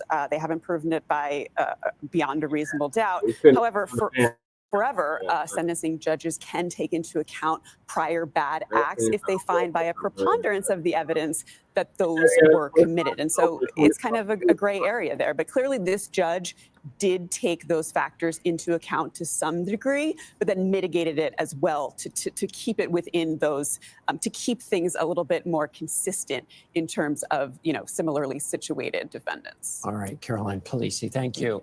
CBS News legal reporter Katrina Kaufman was inside the overflow courtroom as the sentencing was read and is now outside for us. Katrina, what did you make? What's your reaction? What did you witness? I mean, what was striking when the sentence was finally read is how still Sean Combs was. He just sat there, his hands clasped, looking down, and it was such a contrast to earlier, because I would say it was such an emotional day in that courtroom. When Sean Combs' kids spoke in court today, they were all crying. His lawyer, Nicole Westmoreland, was crying. Sean Combs got up there and said his own words, and his voice was really shaking. He was very emotional as he told the judge how this had affected his life, how he felt like a changed man. And even when the judge read this sentence, he began by praising Sean Combs, by talking about the work that he's done, the barriers that he's broken, how impressive it is, even at a young age, having lost his father, all that he overcome. But he said that all of that could not wash away the record of this case, the evidence that we saw in that courtroom. He also pointed to the fact that some of this aggravating behavior, the violence, took place even after Combs already knew that he was being investigated. And after that Intercontinental video that we've seen so many times, Sean Combs posted this apology on Instagram. The judge said, saying a lot of what he said in the courtroom today, and yet even after that, he beat one of the women who testified in this trial. So the judge was just not convinced that his behavior had changed, and he said that this had to be done for deterrence. And Sean Combs just really sat there looking defeated. He told us in court today that he was broken. He looked absolutely distraught when his kids were speaking earlier. He was crying. He was wiping his face with a tissue. And you can see really how all of this has affected him. And now he is going to have to deal with this incarceration. And in the judge's remarks, you mentioned that, Katrina, that he started off and he sort of had a trail of the way how long did he speak for? And was he pretty much monotone the whole way, or did the judge betray any emotion in his remarks? No, I would say that there absolutely was. And I can't say how long, because he was actually still speaking as I left the courtroom. He was praising the women who came and testified in this trial and the courage that it took for them to do that as I walked out. But you could absolutely hear emotion in his voice when he was talking about all of the things that Sean Combs has accomplished. You could tell that, he is very impressed by all that he has done, by the work that he is continuing to try to do in the prison system.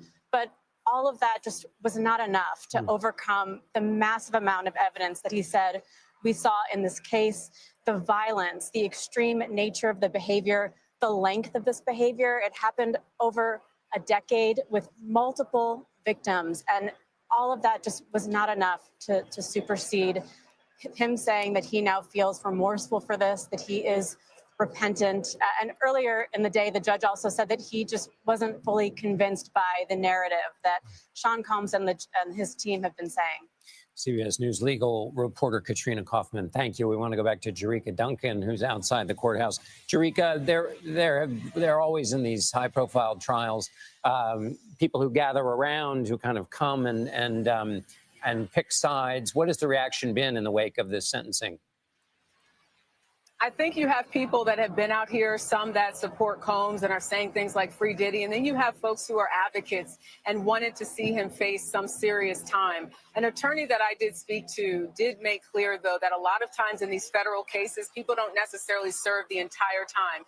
So again, Combs has already been behind bars for a little over a year. Then there's, I was told, 15% off for good behavior, sometimes 50% off the sentence. There's First Step Act credits to consider. There's a certain percentage that you can do for halfway house or home confinement, and possibly additional time off for drug treatment programs. So in the end, we don't know exactly what that really looks like in terms of how much more time Combs will spend behind bars. But again, this judge trying to send a message saying that what he did was wrong and that he did believe the credibility of those women who testified. Court just adjourned, but I want to leave you with a couple of thoughts from the judge. He looks over at Combs and says, you are going to get through this. There is light at the end to help people like him. You will have a chance, he says, to show your children and the world that accountability and change is possible.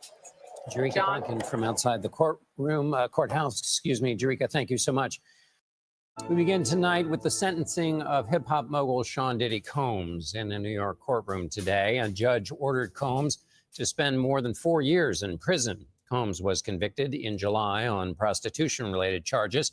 Today, he stood before the court for more than 10 minutes, apologizing and calling his actions shameful and sick. Prosecutors pushed for an 11-year sentence, while the defense argued for time served, since Combs had already spent more than a year in jail since his arrest. CBS legal contributor Jessica Levinson joins us now. So, Jessica, what was the judge's reasoning for the ultimate sentence that he delivered? Well, I think the judge largely agreed with Sean Combs that this behavior was sick. And you heard the judge talk a lot about the evidence of physical violence, the evidence of mental and emotional violence. The judge talked about essentially a massive amount of evidence. And he also talked about the idea that there needed to be a deterrent effect here, that people need to be held accountable for these types of crimes.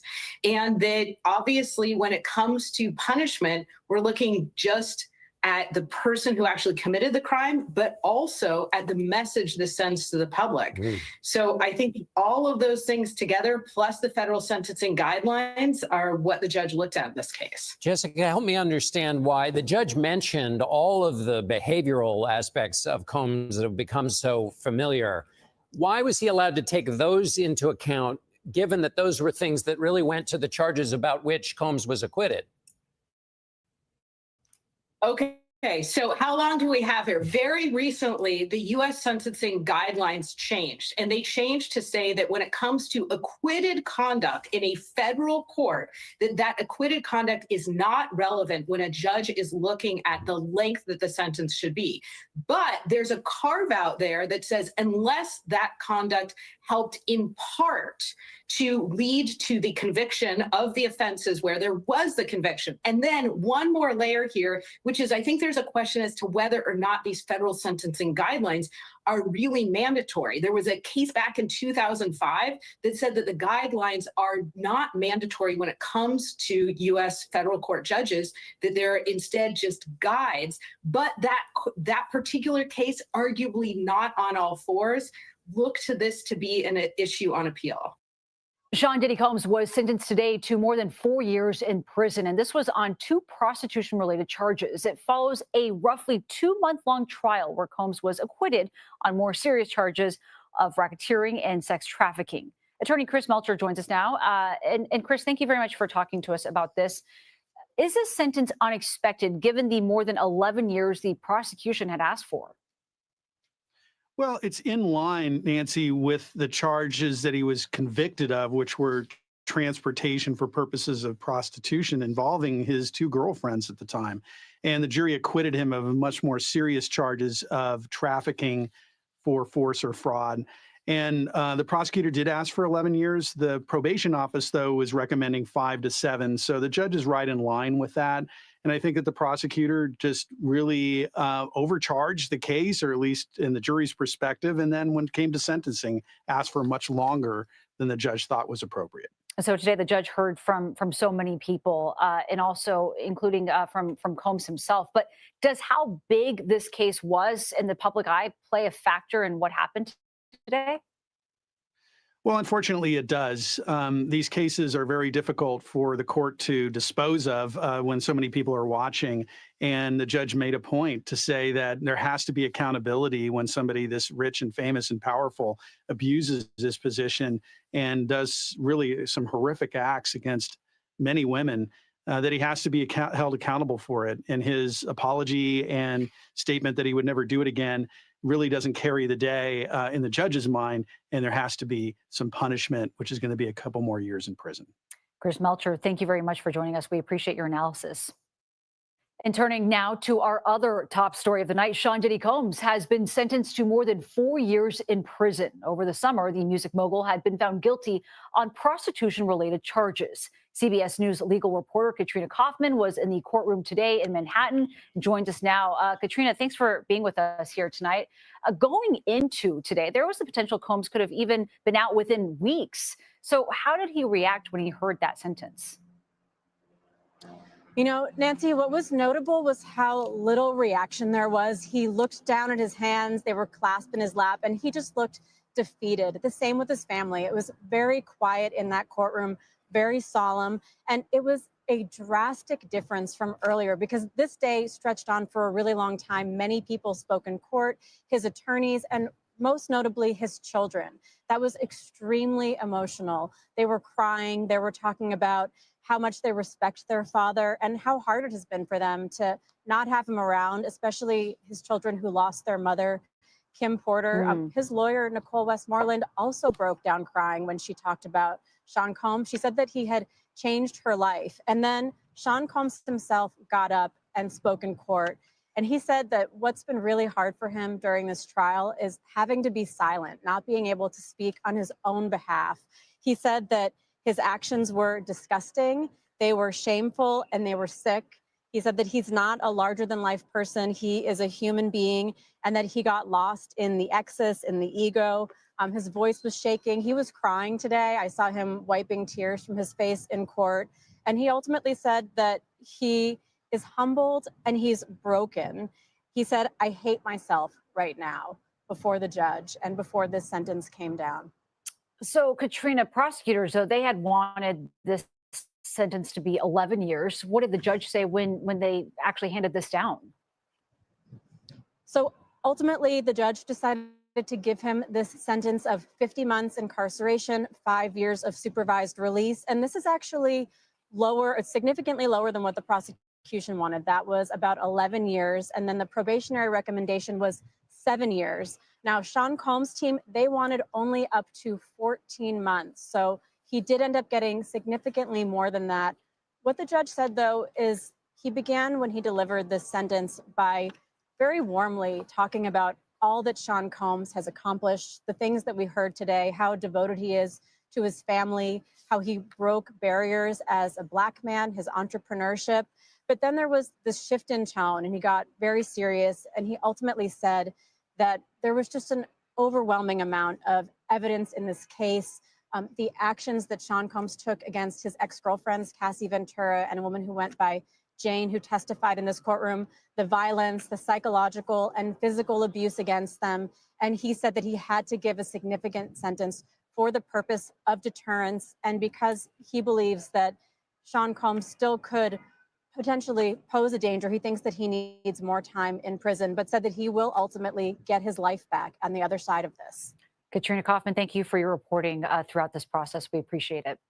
Music mogul Sean Diddy Combs. This is our other second breaking news story. Just been sentenced to 4 years and 2 months in prison on prostitution-related charges. As our continuing news coverage and this breaking news environment continues, I want to turn now to CBS News legal reporter Katrina Kaufman, who is outside the courthouse in New York. Katrina, catch us up on the details and whatever reaction you are detecting outside the courthouse. Major, it's great to join you. So yes, Sean Combs was sentenced to 50 months of incarceration and then 5 years of supervised release. What the judge told him is that he will still have a life after this. Sean Combs was really hoping to potentially even walk out of that court today. His team, Major, had actually set up a teaching engagement for him on October 6th with the hope that they were creating a plan for him when he got out of the MDC, where he has been for the last almost 13 months. And the judge's tone was very interesting because he began delivering this, Major, by praising Sean Combs, by talking about all of the iconic and incredible work that he's done as an entrepreneur. He said that he took into account all of these mitigating factors, his community ties, the work he's done, his family. But despite all of that, he said that the evidence was just overwhelming in this case. The violence, especially with the two women, the victims who spoke at this trial, Major. He said that for deterrence, it was important that he give a substantial sentence here to show that exploitation and violence against women are met with real accountability. And Katrina, just very quickly, explain the gap between what prosecutors were advocating for, what the defense was seeking in terms of a sentence, and where the judge ultimately landed. Absolutely. So the defense was asking for up to 14 months. Sean Combs has already spent about 13 months in the Metropolitan Detention Center, so that would have had him getting out almost immediately. What the prosecution wanted was a little bit over 11 years. The probationary report had said to give him 7 years. So the judge pointed out that he did actually go less than that recommendation. He said that he felt the prosecution's estimate was just too extreme, Major, but at the same time, the defense's was just far too short a time frame. Katrina Kaufman, outside the courthouse, with all that breaking information and context, I thank you very, very much. Good evening. I'm John Dickerson. I'm Maurice Dubois. He had it all: fame, fortune, family. Today, Sean Diddy Combs stood before a federal judge here in New York, humbled. "I beg your honor for mercy," he said, as he was about to be sentenced for a prostitution-related conviction. Combs admitted, "I have nobody to blame but myself." The judge sentenced him to just over 4 years in prison. Prosecutors had sought 11. Combs will get credit for 1 year already served. He will also have 5 years of supervised release after prison. And the judge fined him $500,000. Jerika Duncan is at the courthouse and leads us off tonight. Jerika? Good evening. You know, Combs had plans to speak next week at a reentry program in Miami. His team was hoping for a much lighter sentence, but in the end, the judge said Combs should use this moment to show the world and his children what accountability and change is. Music mogul Sean Diddy Combs sat motionless as the judge sentenced him to 50 months behind bars and a $500,000 fine. In July, the 55-year-old was convicted of 2 counts of transportation to engage in prostitution. He was acquitted of more serious charges, racketeering conspiracy and sex trafficking, involving his ex-girlfriend, Cassie Ventura, and another woman. Today's sentencing hearing lasted all day, during which Combs told the judge, "I lost my businesses, my career, destroyed my reputation, lost my self-respect. I've been humbled and broken to my core, and I hate myself right now." An 11.5-minute video of his life was shown in court, presented by his defense team. We wanted to raise some money for the children of New York City for health and education. We have a huge education crisis. As the video played, Combs broke down and cried. 6 of his 7 children addressed the judge and asked for leniency. Combs' 18-year-old daughter, Delilah, pleaded with the judge for, quote, "a chance for her family to heal together, not as a headline, but as human beings who are trying to do better." But that wasn't enough to sway U.S. District Judge Arun Subramanian, who spoke directly to Combs about the abuse and said, "We read about it in text messages and emails. We saw it in the images of gashes, bruises, broken doors, and we saw the video of your savage beating of Miss Ventura." Cassie Ventura's attorney said in a statement that today's sentence recognizes the impact of the serious offenses that Combs committed. All right, that's it for that. All right, what are your thoughts, Shabaka? Okay, well, like I said off in the chat room, you know, Diddy's washed up. You know what I mean? And what they're going to do, they're going to break his ass because, as you already know, California seized his property. I believe New York and Florida, if they didn't do it already, they will go into the process, I'm sure. You know, bank accounts is gone. Royalties is being seized. Contracts are being torn up. You know what I'm saying? And in my opinion, the man could have done a whole lot for the upliftment of the whole Black community as opposed to going off on this type of behavior. But however, he made his money. He's a grown man. And as they say, now he's being held accountable. Yeah. I don't think they have a case. I did it just kind of railroad him just because he is a black man. Okay, high possibility, safe bet, safe bet, safe bet. You know what I'm saying? And then quite naturally, of course, just like with the Michael Jackson case, you know what they try to do with Michael Jackson with the Neverland Museum, right? They still they still fucking with him. They still trying to get him as a state. Yeah, and now, in Michael Jackson's case, okay, how come they're not saying nothing about the parents putting their children in that position? Right. You see what I mean? Now here in Sean and Mr. Combs's situation, did these women know that this job was dangerous when they signed up for it? Number one. Also, to another example, we have to look what they did to Bill Cosby. Yeah. Because Bill Cosby was talking about buying NBC. You see what I'm saying? And Diddy look what they did to Bill Cosby. Some global capital for black people. Yeah. They did a whole interview. They gave him a whole key to the city. Right. A year before he got arrested. Mm-hmm. And he done lost everything. Yeah, and then some.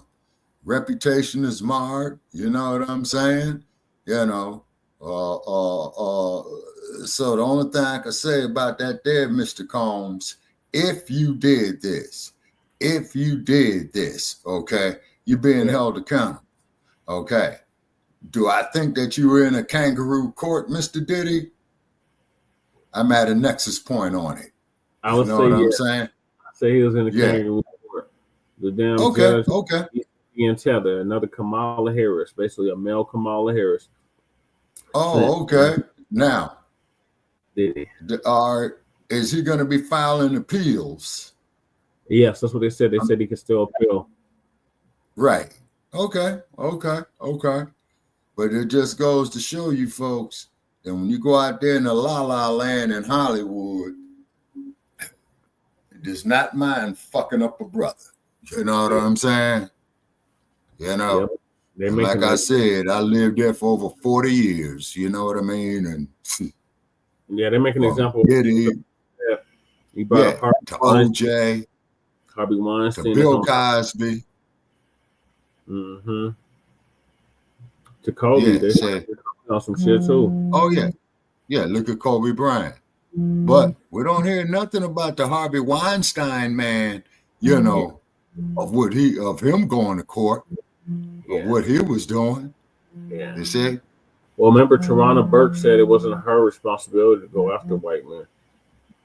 Was not her responsibility.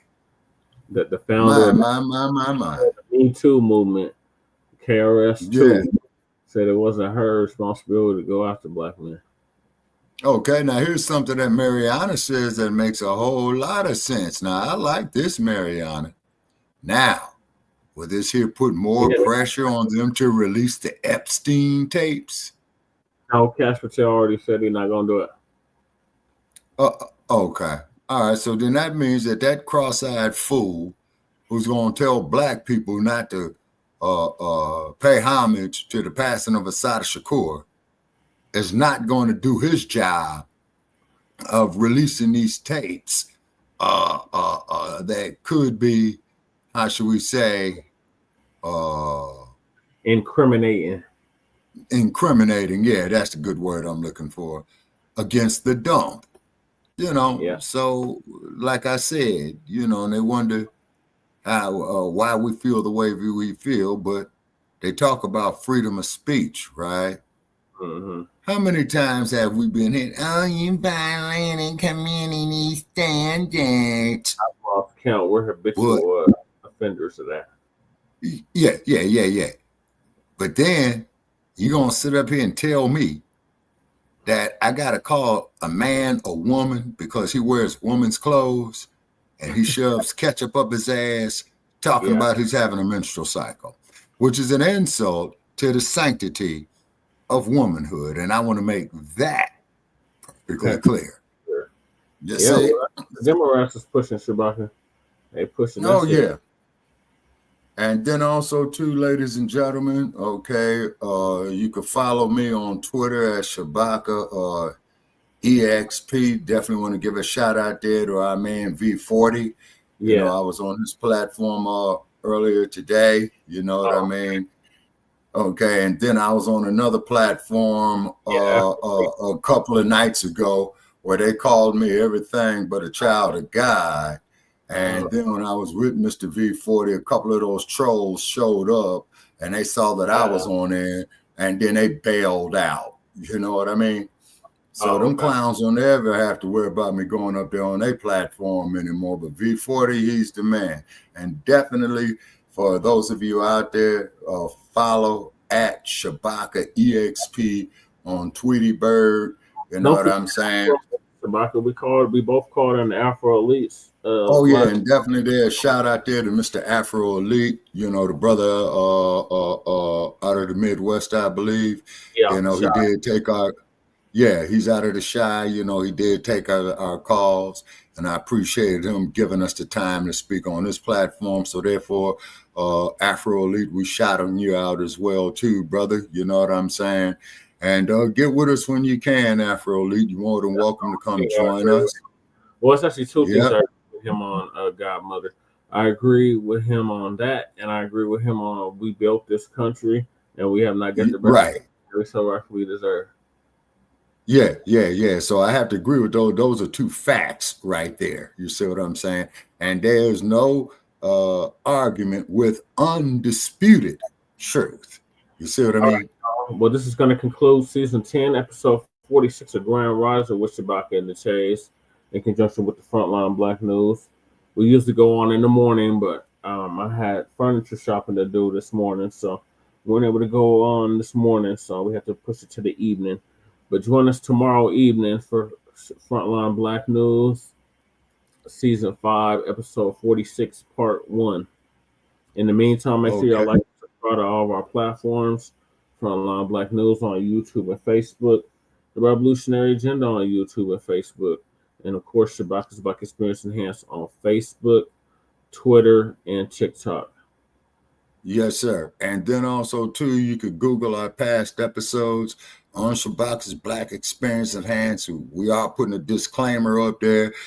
Some of our episodes do go off the hook now. We had a lot of heat in our kitchen when we had it up right there. So we appreciated, you know, all the haters that called in there, and they called me everything but a child of God. And then, too, Sarge, I'm saying this here, too. You lousy rascal, you up there giving us a bogus email address. You see there, people? From a former piggy. What do you expect from a former piggy? Yeah, exactly. You know what I'm saying? And then the dude sits up there, believes in Donald Duck, you know what I'm saying? 34-count convicted felon, you know what I mean? And what have you. But you know what they say? Birds of a feather flock together. Donald Duck, Mr. 46 president or what have you, you belong in jail. You are a convicted felon. You know what I'm saying? I do not believe shit that you say. I believe that you out to wreak havoc, particularly on the Black community, and I notice he doesn't have too many coons in his administration this time. Very interesting. Not this time Very around. interesting. But shout out to everybody that came through. Shout out to Daniel Berry, Sports Highlights, for coming through. Shout out to Matt 285 for always coming through. Shout out to Quinn Pyramid. Shout out to Godmother Marianne. Thank you for coming through. Shout out to the Autism Boy for coming through. And shout out to one more person that came through. I need to shout out. Oh, the Michael. Oakland Raiders. The Raiders. Raiders. I'm putting it out there. I said it on Facebook. I'm saying here, Raiders. Here's what you guys need to do. Raiders. 1, start winning some games.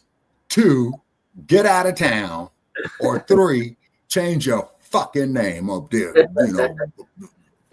know, up there, man. Losing by 1 point.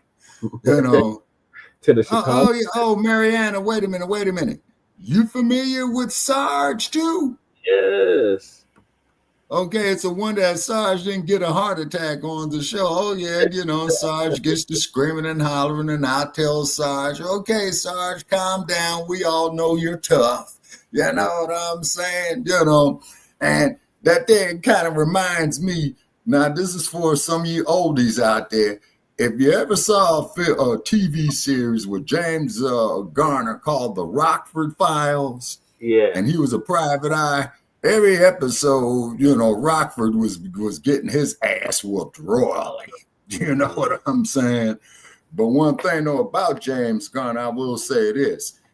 Pull up a movie if you can called Hour of the Gun, where he played Wyatt Earp. I believe it's was made in 1967, and he damn sure wasn't no Rockford in that one right there. And on that note right there, just remember there's one sentence that I remember from the movie, okay, and pull it up. $50. Yeah, just remember that. $50. All right, okay? Shabaka, we go to a farewell from the mile-high income and illegal migrant flooded city. And may the ponies lose all their remaining games. And may the Gators continue to lose like they always lose, and stay in the basement of the AFC West. Well, what we need now is for San Diego to start losing. Well, they did one game so far, but they always they undefeated, man. Or did they lose the game finally? They lost the game, Shabaka. They're not undefeated. Oh, okay. Well, like I said, Raiders, you guys got 7 weeks in my book to have the first slot. Well, we'll okay. see y'all Scrubs on the 12th, I think it is. When we play y'all? We'll see you in November. We'll see you next month. Oh, okay. Okay, is that going to be out here at Allegiant Stadium or playing in Mile High Stadium? I think it's in whack old Allegiant Stadium. Okay, and may the ponies lose. You know what I'm saying? You have no offense, you have no defense, you have nothing. Well, like I said, they got 3 weeks to turn it around. Or Raiders, what you need to do is leave town or change your name. All right, so I'm bidding everybody a good night here from Sin City. Come on, 7-Eleven, clack, clack.